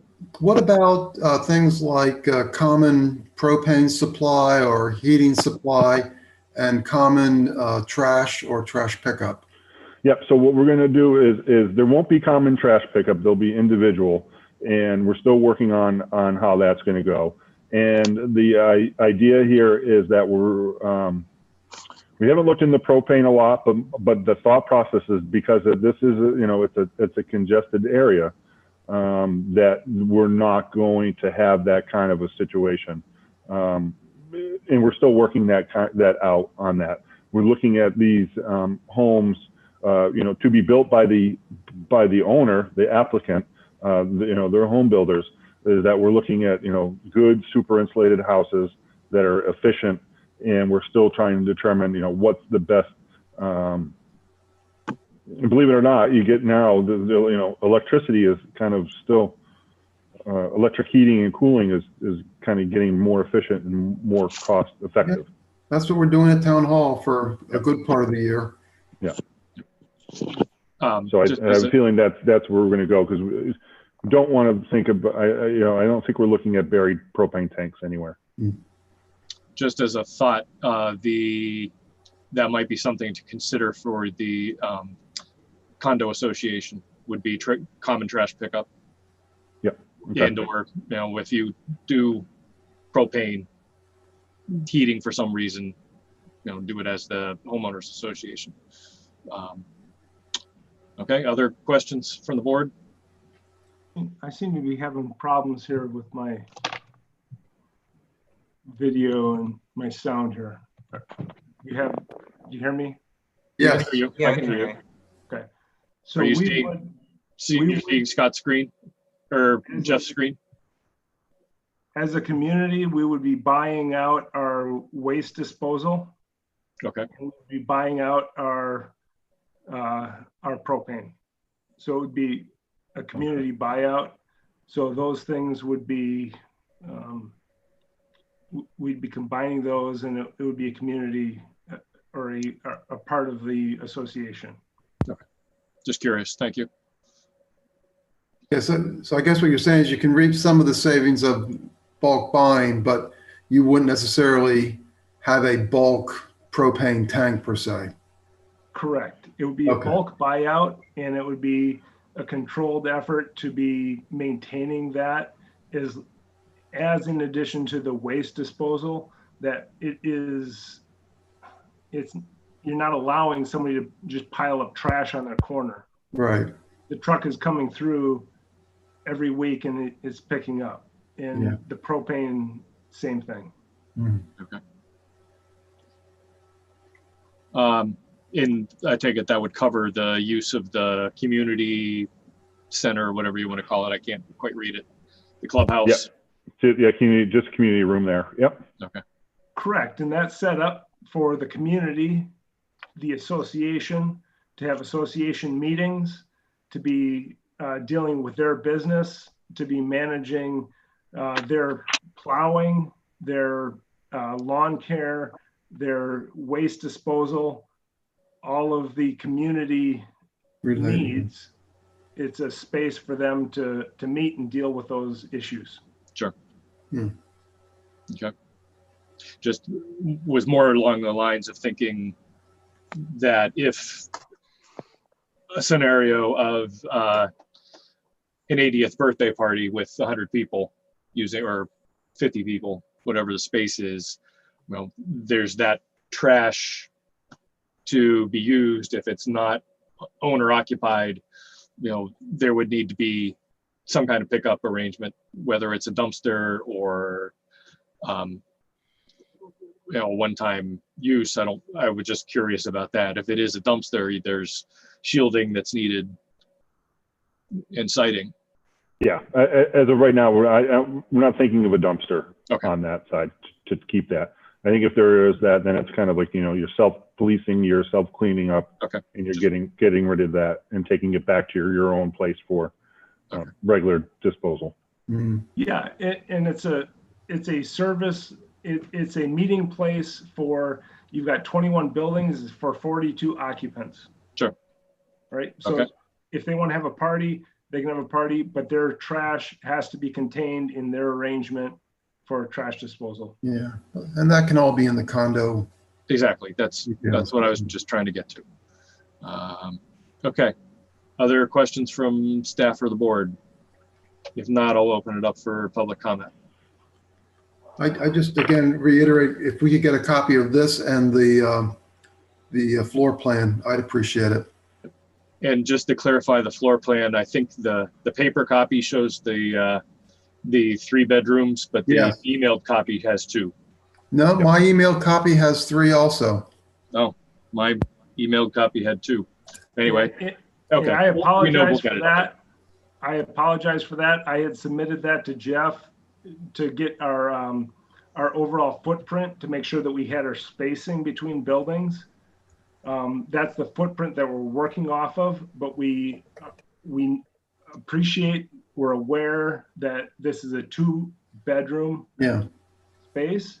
So we're working between whether these units can have full basements, whether they can have a 2-bedroom and an office or a den, a library space, or if it will be 2-bedroom and then kind of a storage because a basement's not available.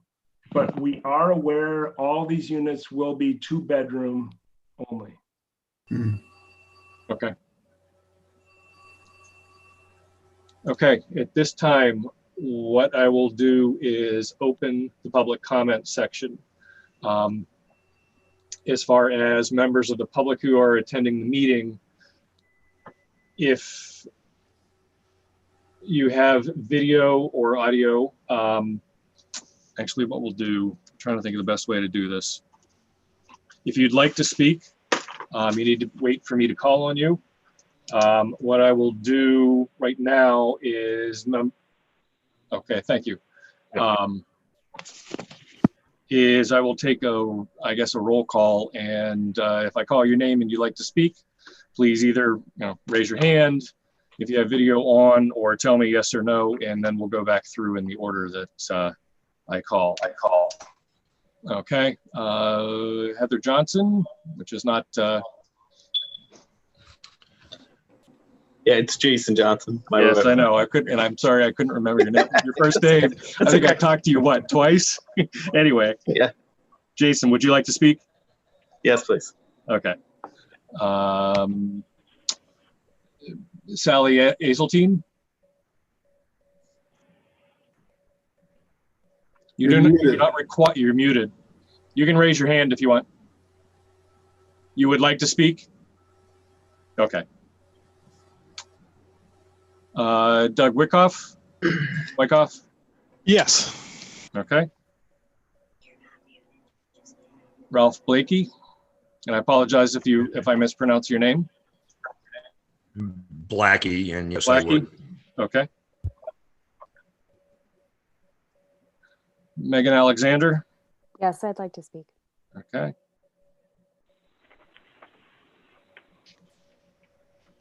Martine Canfield. Yes, I'd like to speak. Would you like to speak? She said yes. She was very faint. Okay. Thank you. I did not hear. Grace Mattern. Not at this time. Okay, thank you. We have someone identified by iPhone.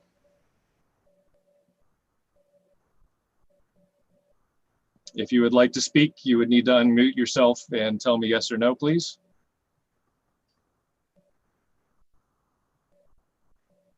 Okay, I'll take that as a no. And Mr. Berger. Yes, please. Thank you.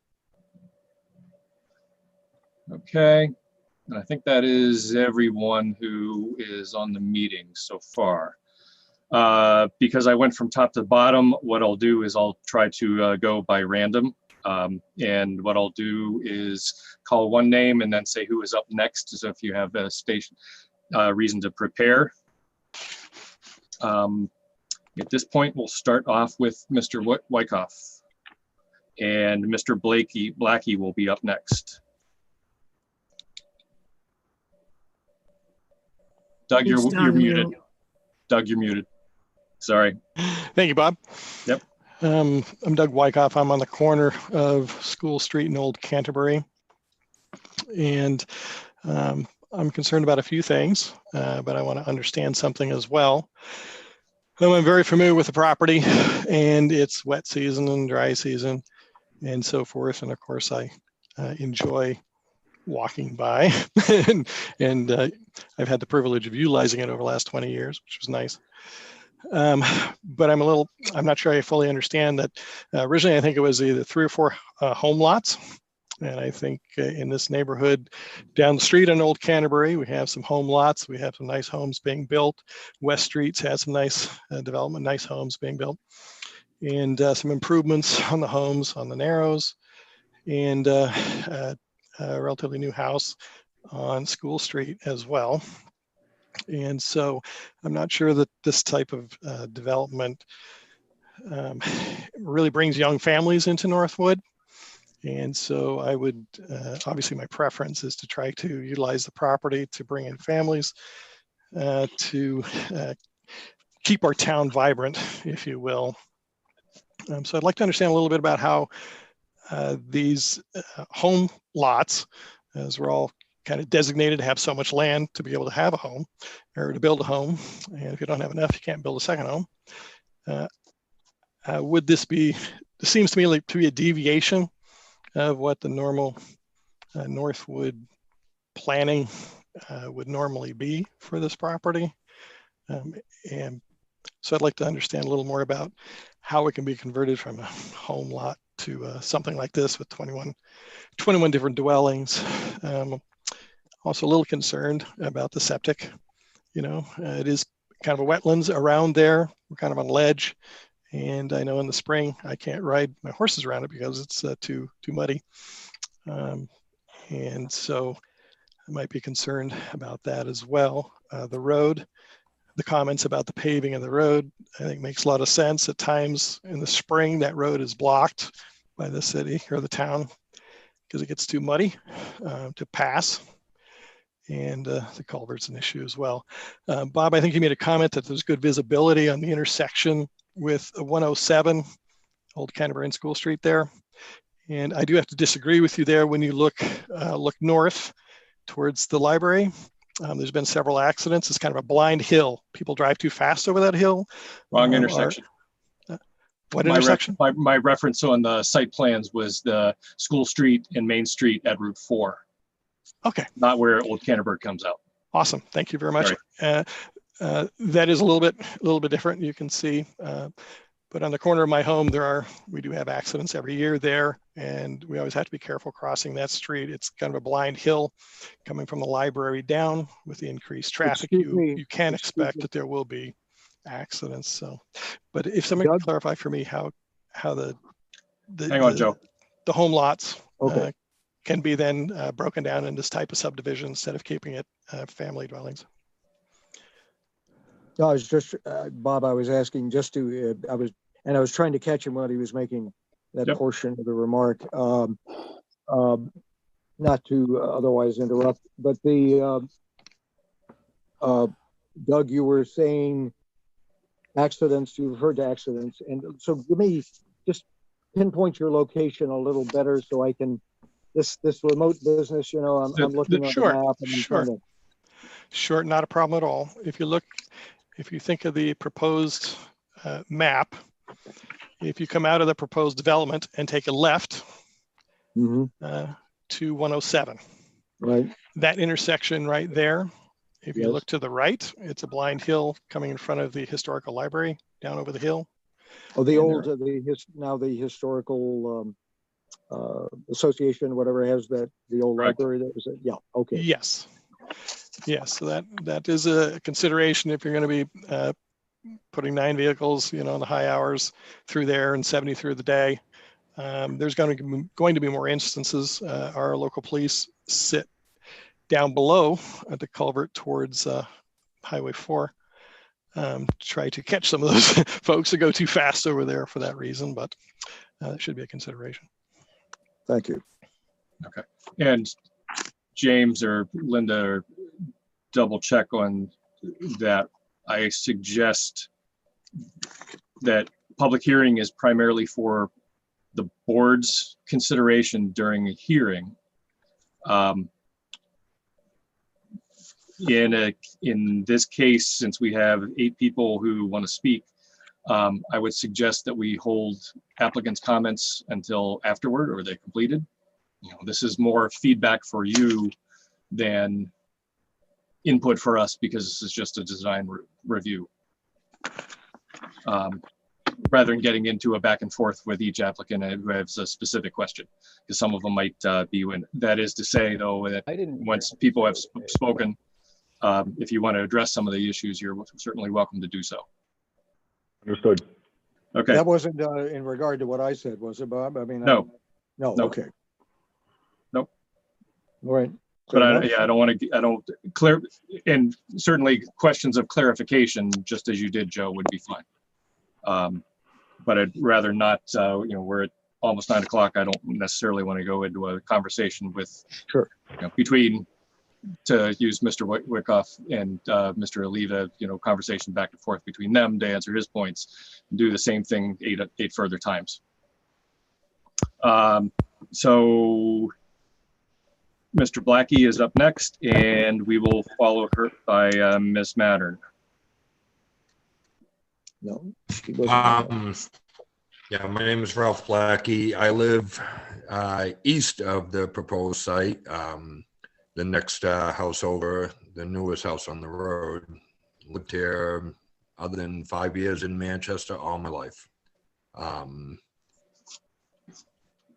The reason why I wouldn't want to see this development is due to the road, the safety of the road. People walk down this road all the time. They enjoy the beauty of this road. A lot of history on this road. The culvert, I brought that up last year, and still nothing has been done to that culvert. And a gentleman earlier was talking about, looking into paving the whole road.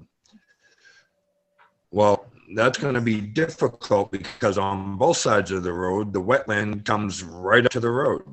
So I don't see, and on both sides of the road, one person owns right up to the road and I own up to the road. How is that going to, how are you going to widen that? Is that going to be a eminent domain thing, or how is that going to work?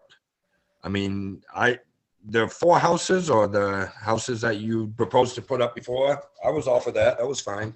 But this 21 unit housing, the road is going to need a lot of work. And is that going to fall on the town folks to pay for that? Or is a developer going to flip the bill for that?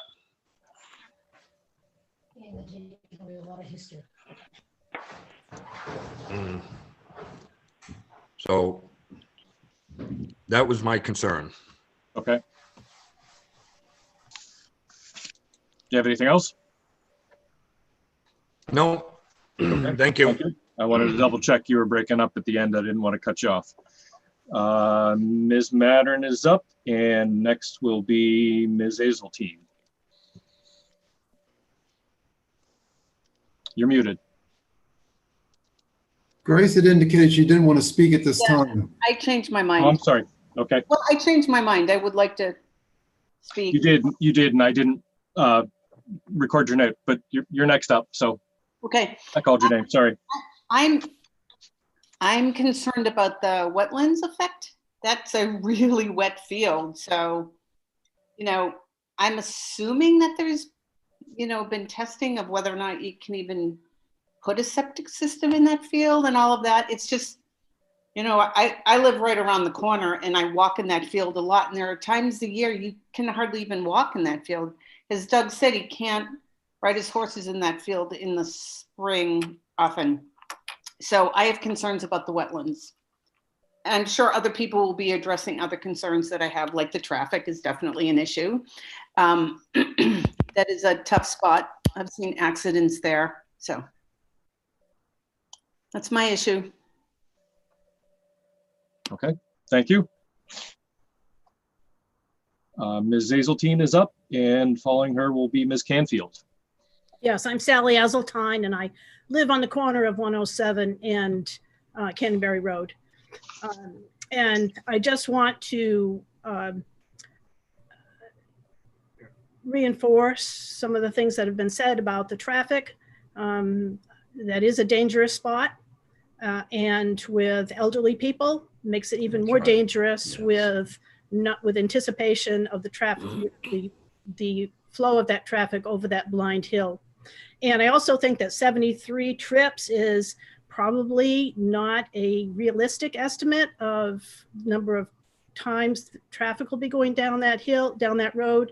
When you talk about delivery people, you talk about caregivers for elderly, you talk about family, friends, I think there'll be much more traffic than perhaps is anticipated. And I think everything else has been covered that I had concerns about. So that's all I have to say.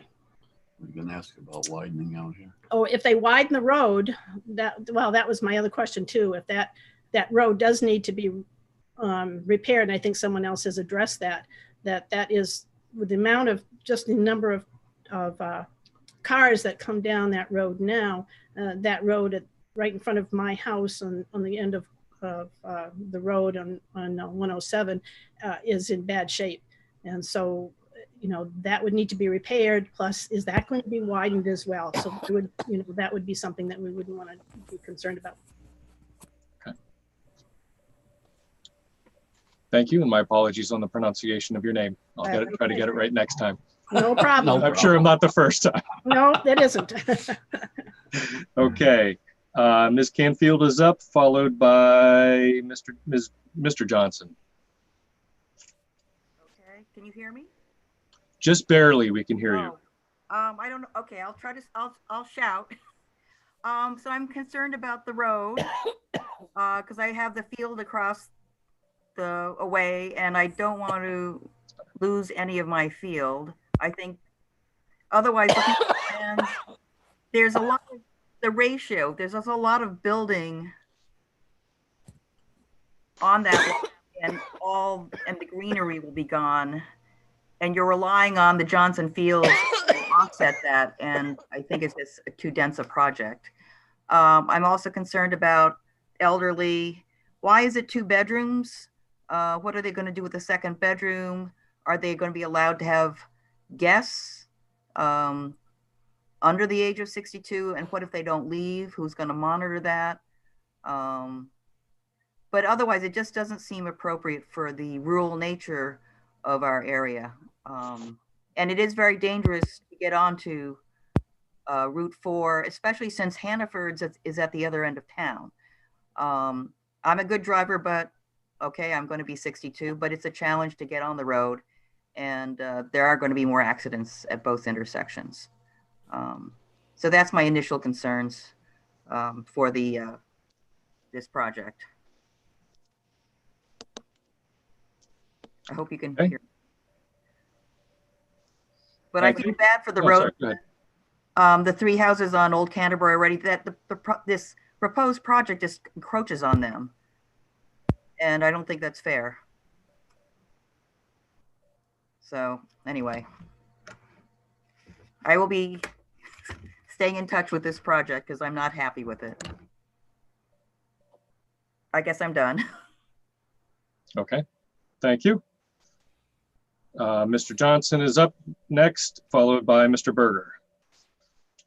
Hi, Jason Johnson. I live next to Doug, and our property actually straddles 107. We own the pond that abuts that, and I don't know if it's important or not, but the abutters thing is incorrect because that property is not owned by the trust, Johnson Trust, anymore. My wife and I bought it in February of this year. But besides that, concerned about all the same things, so I won't waste a lot of time, but that field is extremely wet. Grown up there since I was like 2 years old, farming it. And then I think that Doug addressed it before. 4 houses is much different impact than 21 units. And then the other issue that many people have, but I'll highlight it as well, is the intersection of that and 107 and the Blind Hill. I mean, there's accidents there all the time. So I can't imagine 70 more cars, even if that at a low number, entering and exiting there all the time would be a good thing. Thank you. Okay, thank you. Mr. Berger. Good evening. Can you hear me? Followed by Ms. Alexander. Dale, can you hear me? Yes. Okay. Hey, thanks. I'd like to, regarding this, we're in a butter. We're in one of the 3 small houses.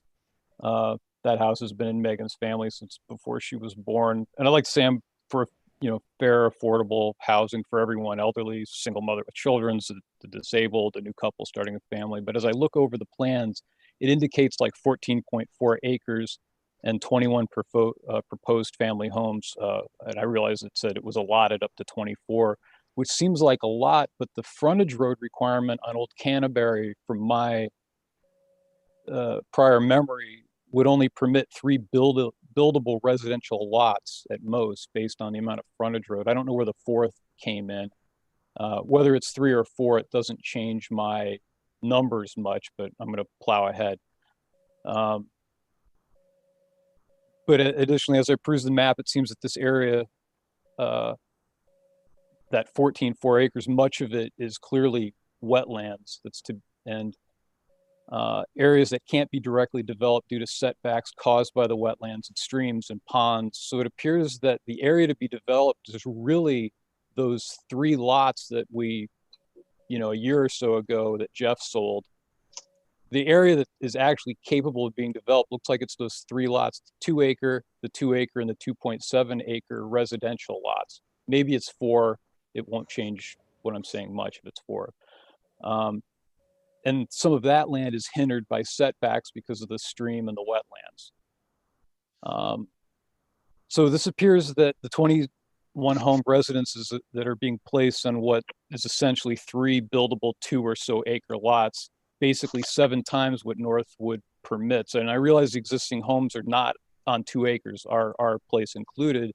However, those homes have been here for close to 200 years, and Northwood has changed and grown and decided at some point to prize space and preservation of land and small town culture for its new developments. And that's part of the allure of the folks wanting to join our town. So to put 7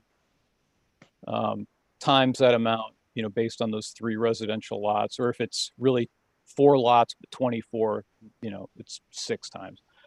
To put that amount of houses on land that's currently permitted next to these 200-year-old houses that are already close together seems to be even more disproportionately odd, if not deliberate. So remember, there's only those 3 or 4 buildable lots possible given the frontage road access for these 24 possible, but 21 proposed residents. So given this logic, I could go up the street towards where those new houses are being built and get a 2-acre lot and put 7 houses on there, or 7 residences. That's kind of the logic we're dealing with. And one of the other folks who spoke earlier who said this seemed unfair. And I think that's kind of the math and logic that she was using. So if this proceeds, I'm concerned about the wetlands, the amount of displaced water from the runoffs, from the roofs, foundations. You're talking about basements, that's going to prevent absorption, and blacktop from parking. And I presume paving and widening Old Canterbury itself, not to mention the well water and septic tables. The development, again, really isn't for 14.4 acres. And I keep saying this, kind of breaking down the walls through repetition. But what I can tell is, again, that these 3 buildable 2-acre or so lots, or 4 as it's been mentioned, but I don't recall that. So the extra traffic on this road, again, the frontage only supports 3 residential lots by frontage. The idea of putting 7 times the amount of residences in buildable land permit, we know what that impact is, more people, but the unknown, again, is the wetlands, the streams, the pond, the water table, the septic, the people tending to the grass and spraying chemicals and wicking into the water table. I work at the building where the USDA and land management is. I have tomorrow off, but if I go in there on Monday, will there be an impact study there on file? I didn't see anything in the electronic information. I'm almost done. In short, putting 7 times the amount of residences that would be permitted in the area that is already disproportionately dense due to these, our small 200-year-old houses, before Northwood decided to place a premium on privacy, space, and outdoors, et cetera, as a community and society. But putting up this amount of buildings in an already cramped location with these older historic houses on smaller lots simply creates a disproportionate amounts of building and traffic, and that much is unquestionably known. Again, not to mention all that we talked about, the soil concerns. So last thing I wanted to say, I'd like to say, living in Northwood, we should all abide by the rules and the mission statement of our town that are currently in place, and saddling this already cramped area with a disproportionate amount of buildings and residents doesn't seem to align with Northwood's mission statement that promotes, allow me to quote, protect our natural and historic resources while preserving our values, qualities, and culture or quality of living, enhance our sense of community, preserve the integrity of our small town heritage. So I believe the location of this project does not align with these values, given the circumstances. That's all I have to say. Thanks for your time. Okay, thank you. Ms. Alexander. Okay, thank you. I'll be brief because I agree with everything that's been said, all of the concerns that have been shared, and the concerns that my partner just laid out, I share as well. I wanted mostly to share a piece of a conversation that I had with Arlene Johnson years and years ago when the land was originally being proposed up for sale. And what she said to me once was that that land was only ever intended to be an open field.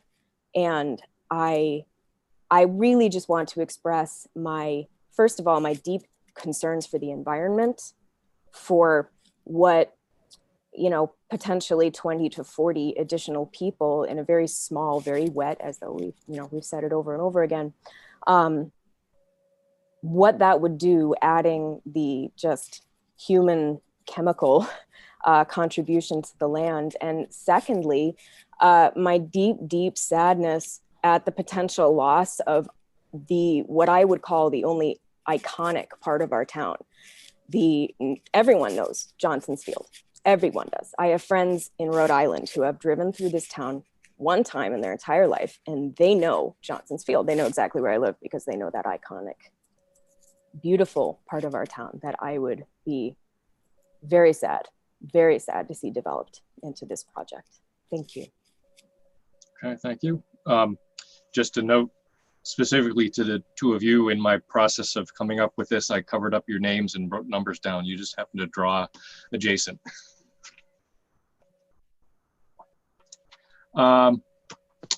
Okay, at this point, I believe I've given a chance for every member of the public who's in the meeting to speak. If the applicant would like to respond, they're welcome to do so at this time. You do not have to. That feedback is mainly for your perusal or guidance as you continue working on this project. I will note it is not quite 9:15 for time frame. Not that we're under time, but Mr. Oliva, go ahead. Yeah, I will definitely take all the abutters and neighbors' concerns in as we move forward.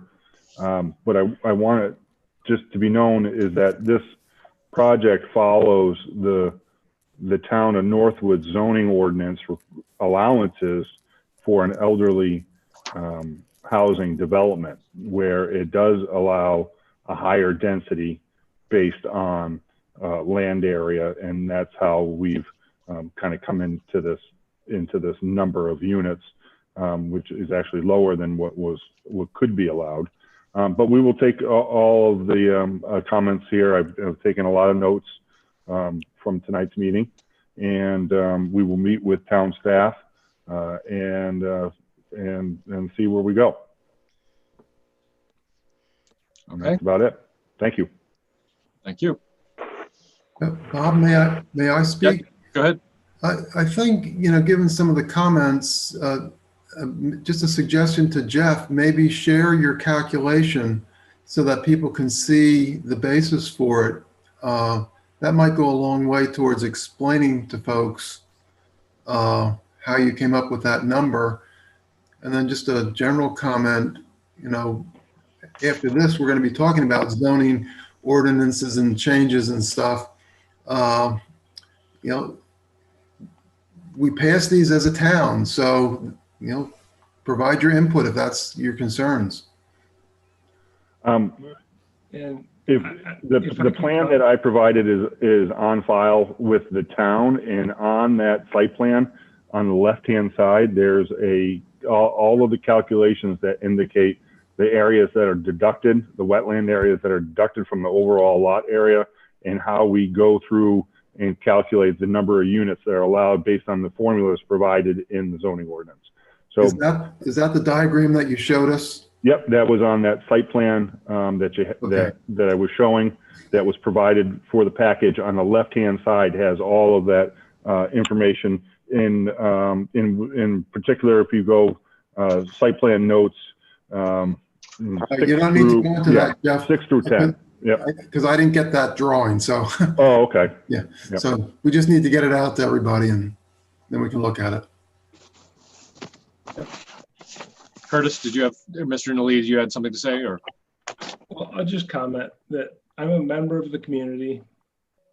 I appreciate this pasture, this field. I cut hay off. Tony cuts hay off of it for me. I've been buying hay from him. I understand what this means to the community. It's been available for sale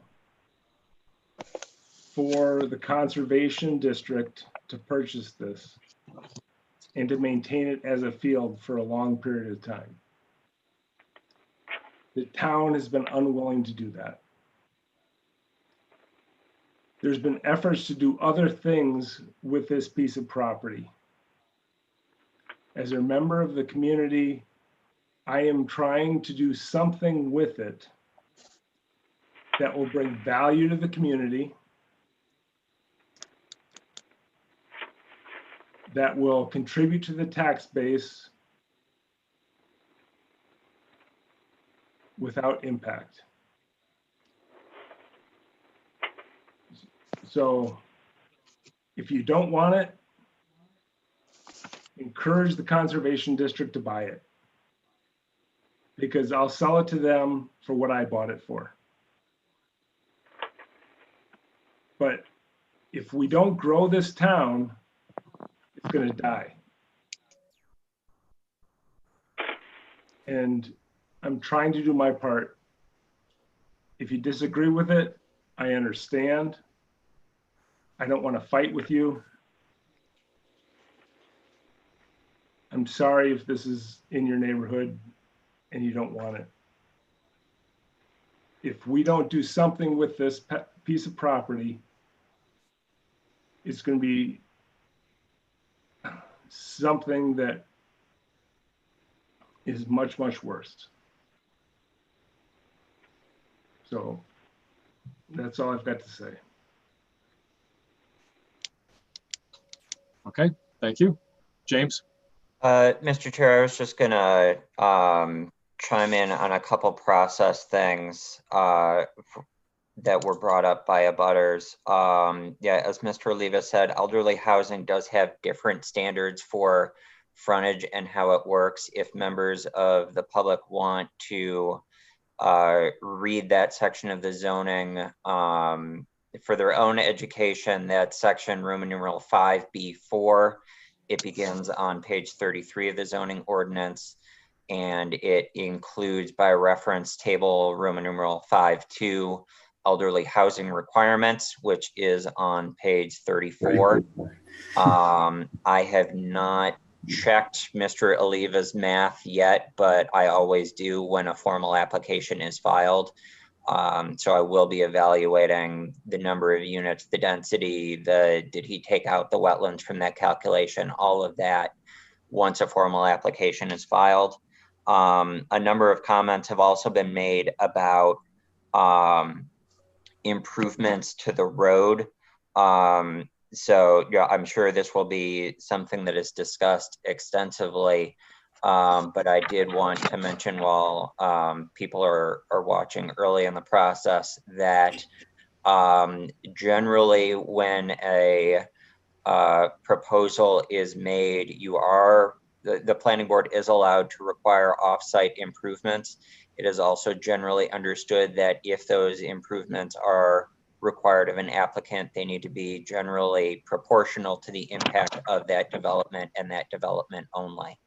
I can't say where that cutoff will be based on the information that I have right now. I'm sure that's something, as I said, that would be discussed further, but proportionality is important in all of those issues.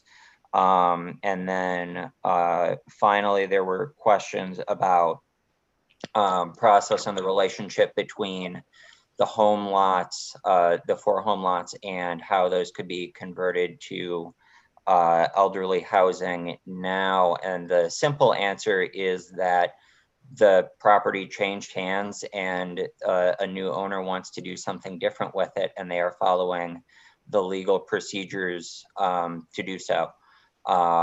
So that land was subdivided, but the current applicant is the successor owner of all the lots and has the legal ability to recombine them, re-subdivide them, apply for site plan approval to the extent that is permitted by the Town of Northwood regulations.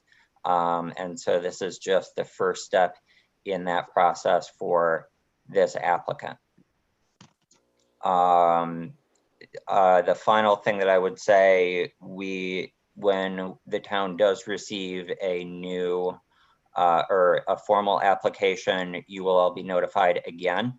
When those proceedings are about to begin, you are also welcome to view the plans as they exist or as they are eventually submitted in the final proposal. And if you have questions about how to do that, please feel free to reach out to town staff, as well as to submit comments by writing. So thank you all for being here. Okay. Do we have anything else to do with this application tonight? Bob, I would just like to reiterate, when we get going on it, I would like to know what amount of room right away the town has along that road. Okay.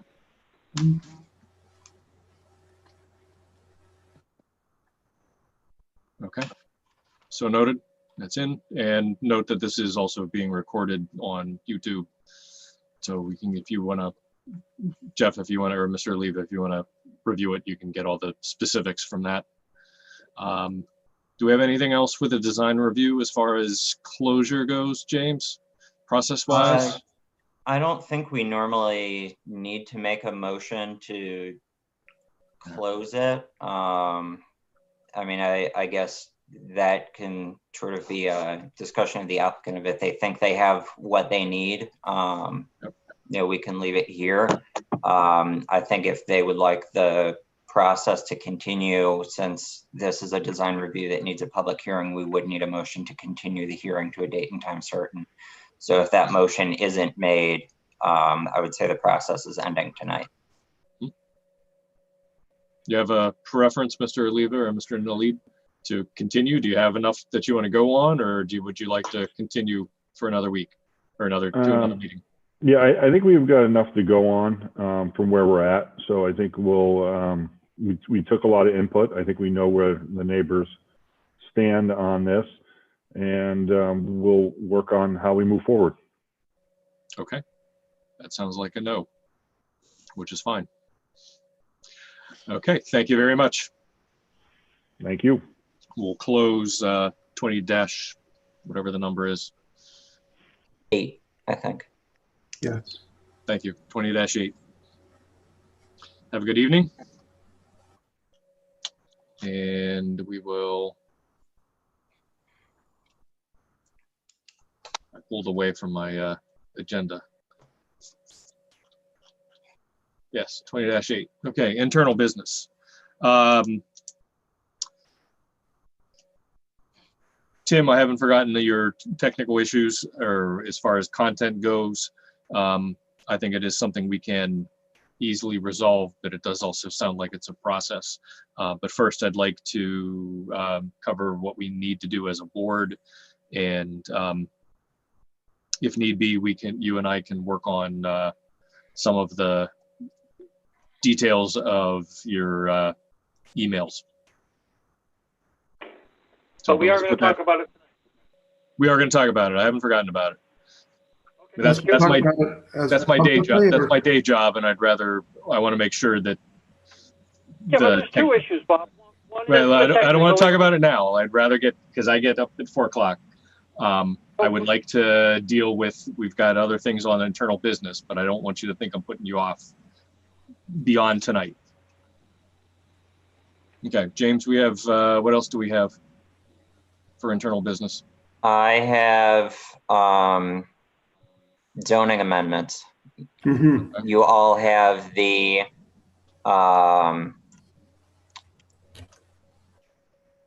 revised wetland conservation overlay district draft that I gave you 2 meetings ago, I believe. And I walked through my comments on that document at that time. I just haven't had the time to put together the track changes version of that, where it would show the insertions and the deletions. But if the board votes to send that to a public hearing, I will have that done by the time it needs to be posted so that the public can see that. So I think we are still discussing the PDFs that you all have had for a couple of weeks now, and have hopefully had an opportunity to read through. If you don't have it handy, I can probably also pull it up and share my screen if you want to go through it again. James, was that going to be a question? Yeah, it's Hal. I just want to check to make sure. Hold on a second. I need to just check the date. Is this the one sent on the 22nd of October? Yeah, 22nd of October. Okay. I thought we discussed that. We discussed it briefly. I got it to you like the day of or the day before the meeting. Oh, right. Yeah. So we left it open for further discussion. The other thing is that we received some comments from the Conservation Commission, which I meant to send, and I don't believe I did. I did not see them. No. I remember seeing them. Then that's probably my fault for not forwarding.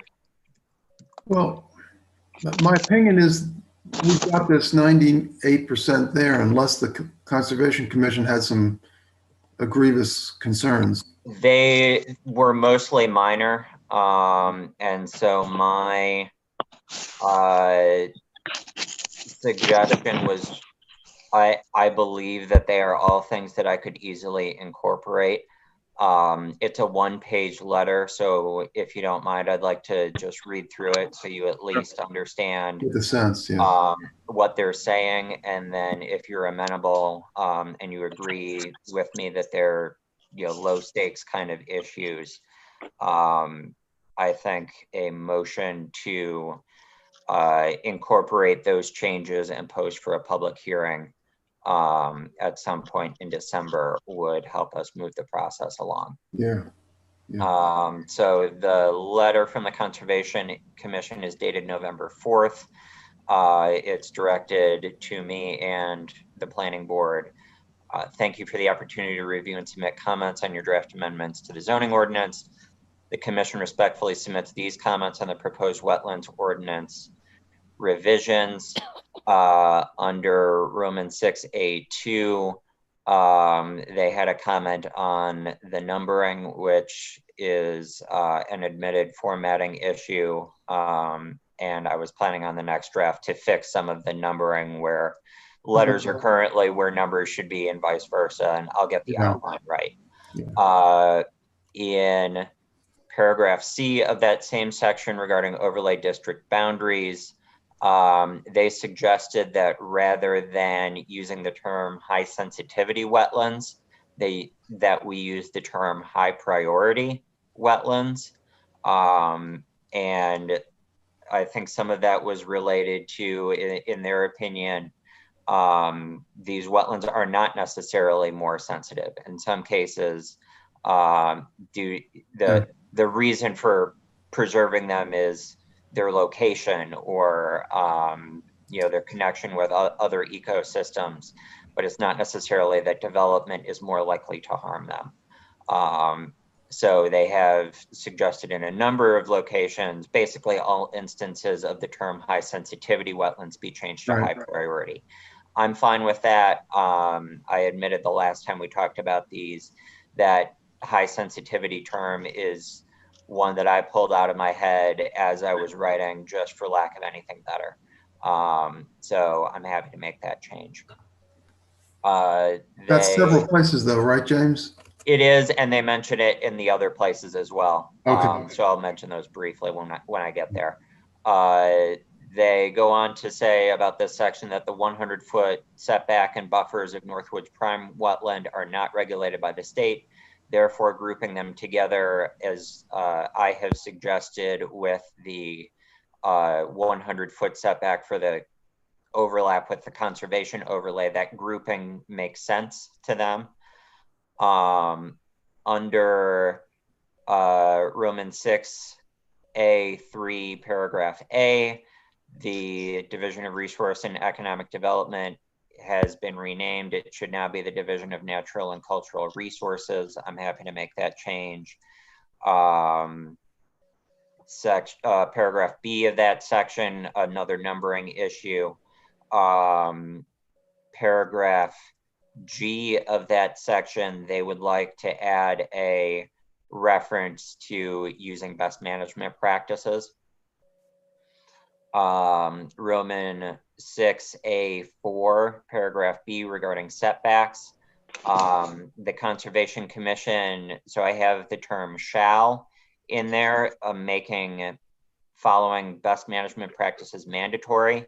The Conservation Commission would like to keep that, but they also weren't sure if using the term shall would create some sort of problem either in regulation or enforcement of that section. And so they understand if we determine that recommending instead of requiring best management practices would be better.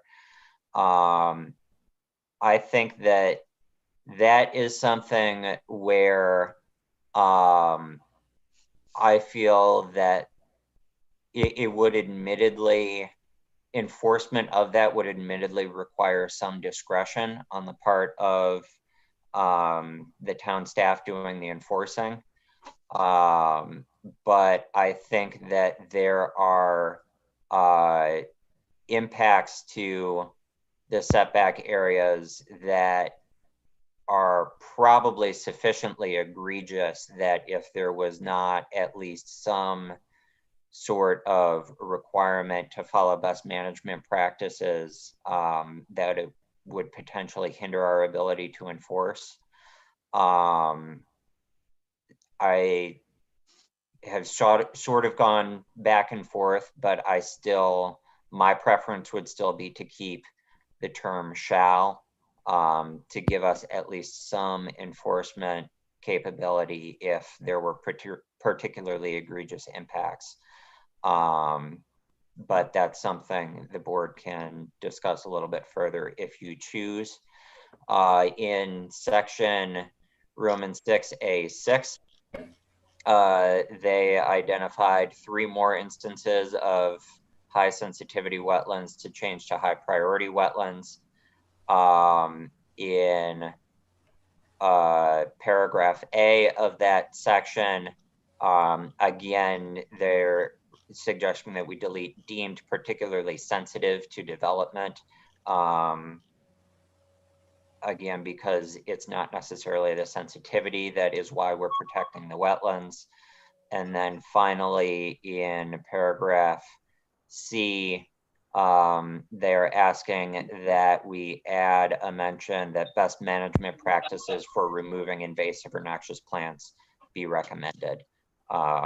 Again, since we are allowing some impacts to the wetland proper. So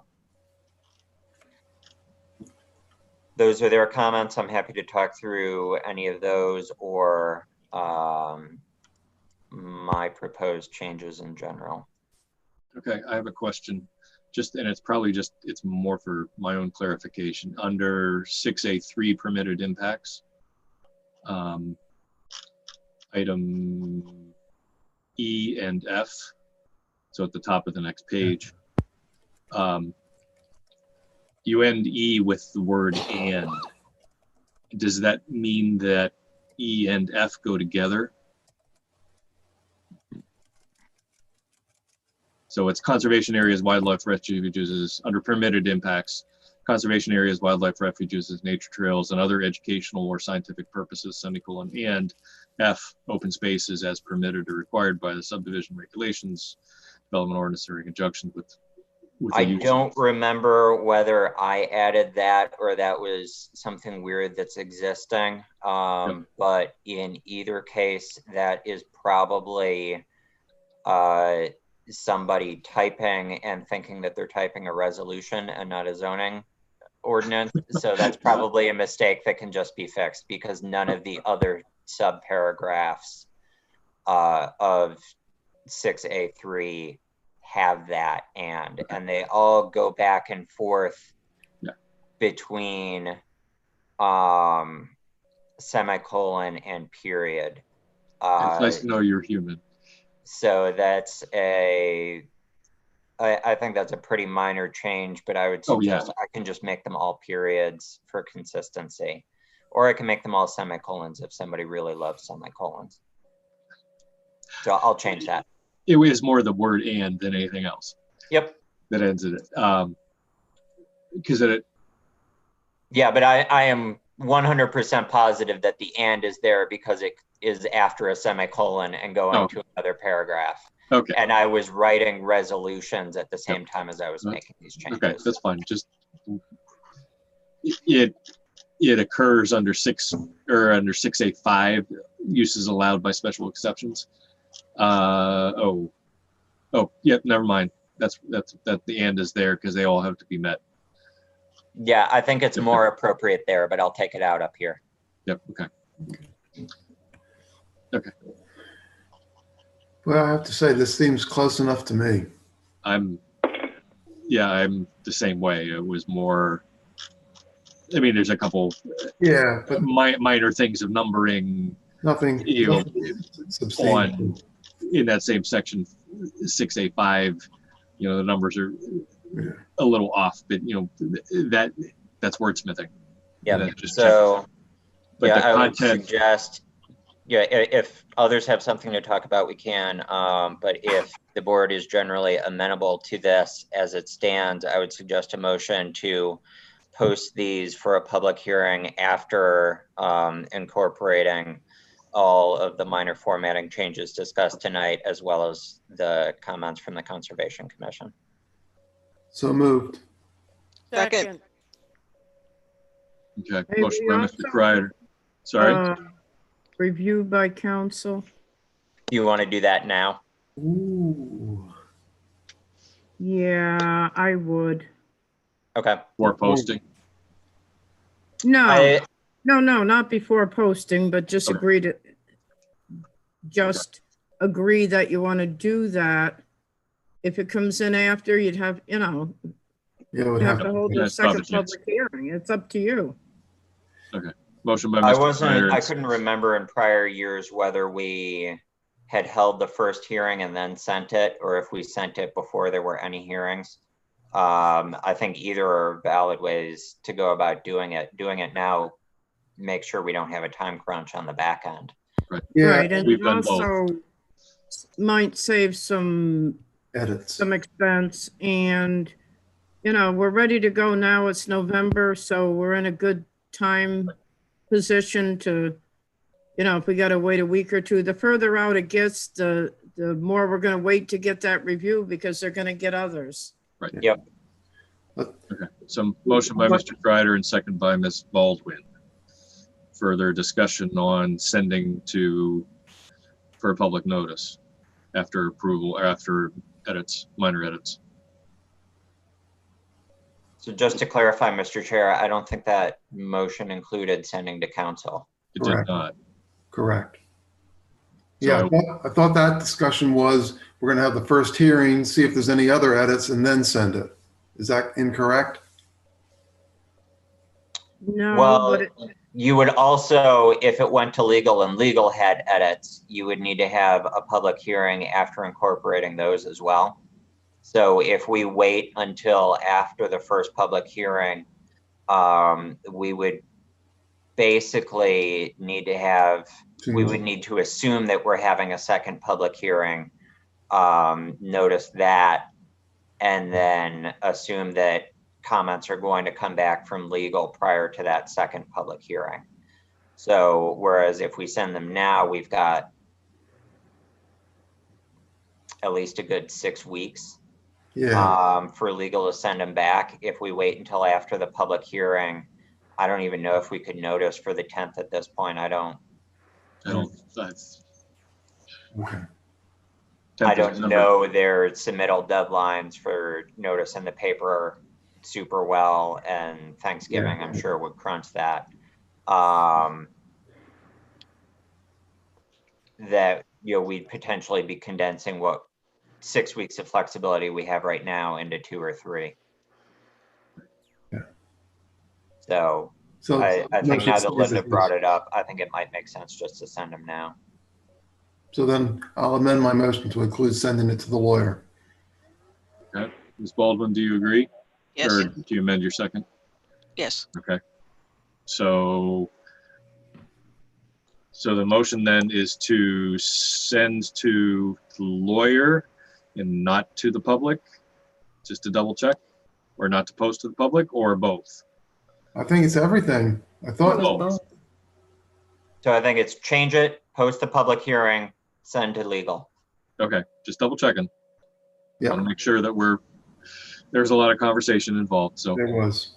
Okay. can you clarify whether you're going to pick the date of the public hearing tonight or wait until we hear back from legal? Well, we can tentatively set it, can't we, Linda? a public hearing, we'd have to essentially take public comment on it, correct? Yes. Yep. Um, Linda, do you agree that it's going to be tight if impossible to notice for the 10th, or do you think we can do it? Oh, I think it's possible, but I think it'd be better. We don't even, you know, I think we'd be fine if it was the first week of January or the 17th. I think I would prefer a first hearing on the 17th. Last year, we waited until January for our first hearing, and it was going to make it really hard to hold a second if we need to. I mean, how many days do we have to have it 10 noticed? days, not 10 including days in the paper. the day of the If you post. give me the, or I can get it in, and Seacoast online is pretty fast. It's usually the day after I send it to them that they put it in the paper. Well, the problem is that if it's on the 10th, we have I guess we got a lot of stuff on the 17th as well. So, but not as much. I think. What do we have on the 10th right now? Just Aroma Just Aroma Joe's. Just Aroma. I think that is definitely the better night from a workload standpoint to have it, because any new business that comes in, I'm only going to be handing out staff reports. We're not going to be discussing it. If new business comes in, we're going to be discussing it on the 17th. Well, if we can get it noticed, then we get it done. I'm just saying it's not think possible. So no, it isn't impossible. Well, what do we got? Oh no, we have time. Yeah. Nobody's going anywhere over Thanksgiving. I would definitely. No one's going anywhere. Well, actually, no, they said 44% are. Yeah, I know. You think about that. I was being facetious. Anyway. Okay, I would suggest the 10th based on the amount of work that we have planned for December already. Yeah, get it done. So, well, needs to be in the motion. I'll amend my motion to specify the 10th for the public hearing. Okay. Ms. Lee, do you agree? Yes. Okay. So the motion is to make minor edits, post for a public hearing on December 10th, and to send to legal counsel for review of the wetlands changes, proposed changes to the wetlands overlay district. Perfect. Discussion. Susan will do a roll call vote, please. Betty? Yes. Hal? Yes. Tim? Yes. Lee? Yes. Joe?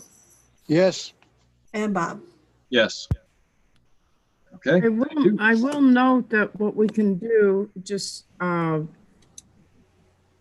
Susan could contact the paper and back it up by however many days we need, and then we wouldn't actually post it until that last day that we would have, which might be another week and a half out, and we may have the comments back from the attorney by then, and we could put the new comments on there.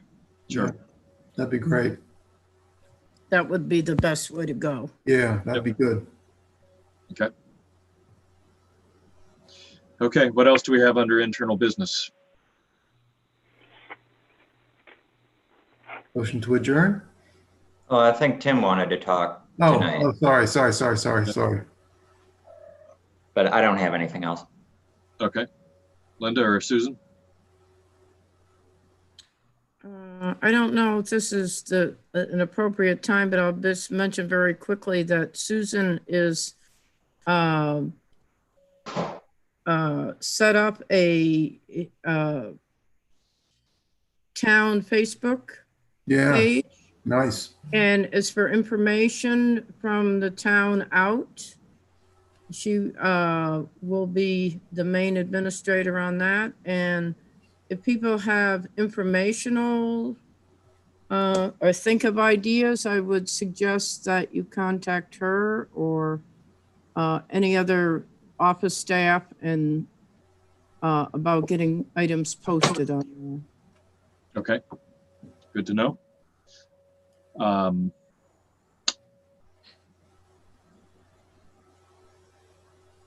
At this time, Tim, do you have, without delving into technology issues, because you and I can talk about that afterward. I know you need the drawings or the originals for Carter because you were not on the board when that case opened. As far as anything, you need anything else to be brought up as far as so that everybody's here? Let me explain it to you this way. So in last March was when I was put on the board. Yep. So from March till today, I have only received one application, and that's 20-8. I have, other than a few notes from Linda and town planner, I really don't have any information. So meeting after meeting, I'm sitting here in the dark. I don't even hardly know what you're talking about. I have had nothing to look at, etc. And I, that wouldn't have happened a few years ago. I was on the planning board on several instances as just a planning board member and as a selectman representative. And I was always, when I came on, I was given a bunch of information. And I could look back and see all of the things that the planning board was working on and such. That hasn't happened this time. We can blame COVID or whoever you want, but I would like the applications and all of the information on all of the pending things in front of the board. The only two that I would say I don't need, because I do not think I should vote on them, is Trader Joe's and the DACO thing. Only because they're very complicated and I wasn't there for those discussions. So I think on those two particular things, I'm likely to abstain. On all of the rest, they're not that complicated. I'd like to know what's going on. If for no other reason, then I'm sitting here for 2 or 3 or 4 hours, and frankly, I don't have the information needed to follow along with you guys. You're playing solitaire on your computer? No, I'm not. No, I'm just teasing. Are you getting the emails? When I send an email out to the whole planning board, do you get those emails? Sometimes I do and sometimes I don't. For instance, I did not get the agenda this time. I even went and looked in the spam. I did not get it. So I sent at, a few minutes before 7, I went to look for the information. So I sent Linda an email saying I did not have the information to get into the meeting. I didn't know, but I said, well, I'll try to use the previous meeting information, and it worked. So apparently it's always the same, and if that's the case, then that's fine. I didn't know that. I am computer stupid, and I admit it. Now, hold on a second, Tim. I don't think it's always the same. There could be an issue, and I'll just say this from experience. Not all the emails for me go through, and not all of them come in. And I can tell you for sure it's caused some screw-ups elsewhere. I only say this because are you on MetroCast? MetroCast. No, it's a Gmail account. It's a No, Gmail. I know. Is your email account on MetroCast? No, it's Gmail. Oh, it is Gmail. Okay. The problems we've had have all been related to MetroCast, thinking some of the stuff from certain organizations on a sporadic basis are spam, and they stop them before they even get to my spam folder. So it doesn't sound like that's it. Yeah. Sorry. And I'm not sure, like I say, somebody can go back and look and see if it was actually sent to me or kicked back. I don't know. But the one that was the agenda and all of the information to get into the meeting, I did not receive until Linda sent it at 7:31 tonight after I emailed her. But it did bring up a very good question because I'm going to be out of town from the 5th on of December. But if the information is the same, then I can just take it with me and I can call in for wherever I am. Yeah, yeah. Between Corvallis, Oregon and North Carolina in a big truck, so because I'm helping a niece move. So I'm just saying that, you know, I could come into the meetings, it sounds like, just using that information. Okay. Well, I think that's something. I can certainly send Tim if mine is going through. It doesn't make sense that Susan's wouldn't. I did go on and I looked at the group email and went on to the group email and double checked to make sure there wasn't any misspelling of his name, or if he's received them from me, he should receive them from either Susan or James as well. So Tim, you said that you print the stuff. Would you prefer to just receive hard copies in the mail? I don't want to put the town to the expense. I have a wonderful high-speed printer. I print a lot of things for different groups in town. So it's no issue for me to print. None whatsoever. I can do 40 pages a minute. Whoa. You know, that's not the issue. The issue is I'm just not getting some of the stuff, and I don't think the older stuff that I'm talking about has ever been sent to me. You know, the old cases. I given the opportunity, I can be pretty organized, and I've got a whole file set up with the information as I get to the, you know, as I get little bits of information in cases. But I don't have any of the applications or the maps or any of that. All I have is planner notes is mostly what I have. Yeah, all the stuff related to like Millstone, those drawings came out way before you joined the board. Right. Well, Susan and I did have a discussion on this, and the reality is some of these cases, such as Aroma Joe's or Millstone, the volume of documents that would have to be scanned would be incredible. I mean, and I know it's difficult for people to come in, but I would offer to Tim, if he wanted to vote on these cases, he would have to go back and review these documents, and I would be more than happy to provide them at town hall so he, you know, could go through them all. But it would be quite a task to try to scan them and send them. But I believe for the that he was not planning to vote on those. So. I think for the cases that we've been hearing over Zoom, we should have gotten. Well, no, as I say that, so for Aroma Joe's, we have gotten PDFs. I have explicitly asked Scott to send me those. I don't think we have a current PDF of the entire plan set for DACO, because I think the last time I looked, I had one sheet that was a standalone as a PDF. Right. And then I had to pull out, you know, the big log roll that I fortunately brought home with me in March. Yeah, they only have, the paper was for all the other ones.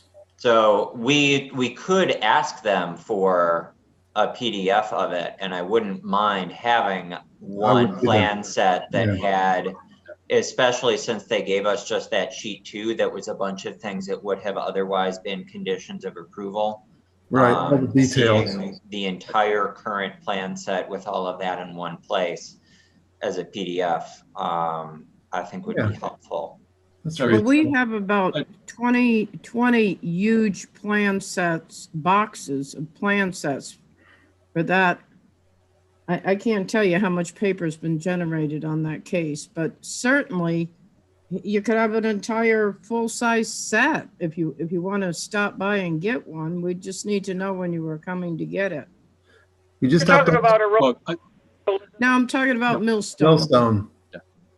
There's plenty of extra copies. Okay. Yeah, I don't know anything about Millstone. I don't think we need a quorum to discuss this. Yeah. Yeah, I was going to say, Tim, if you want to have a follow-up conversation, I'm going to be out of the office all of next week, but if you want to set something up for the first week in December before you leave, I'm happy to just sit down and talk through things with you. And if we need to make a list of what you're missing and what you need to get, we can do that. And then we know exactly what we're looking for. That sounds fair. Yeah. And if, Thank you. why don't we adjourn, and Tim, hang on for a minute because I'll talk technology with you. Motion to adjourn. Second. Okay. Aye. Oh, sorry. All those in favor say aye. Adios. Aye. Those opposed? Aye. Those abstaining? Don't you dare on either of those last two. Okay, we're adjourned at 9:55. Thank you. Thank you, Bob. Have a good Thanksgiving, since I will not see you before then, most Oh, likely. yeah, thank you. Same to you. Okay. Okay, so Tim, you're having, if you open up, can you see PDFs? Well, I'll tell you what, let me Is precursor this. recording off? Is recording off? Yeah, let's turn recording.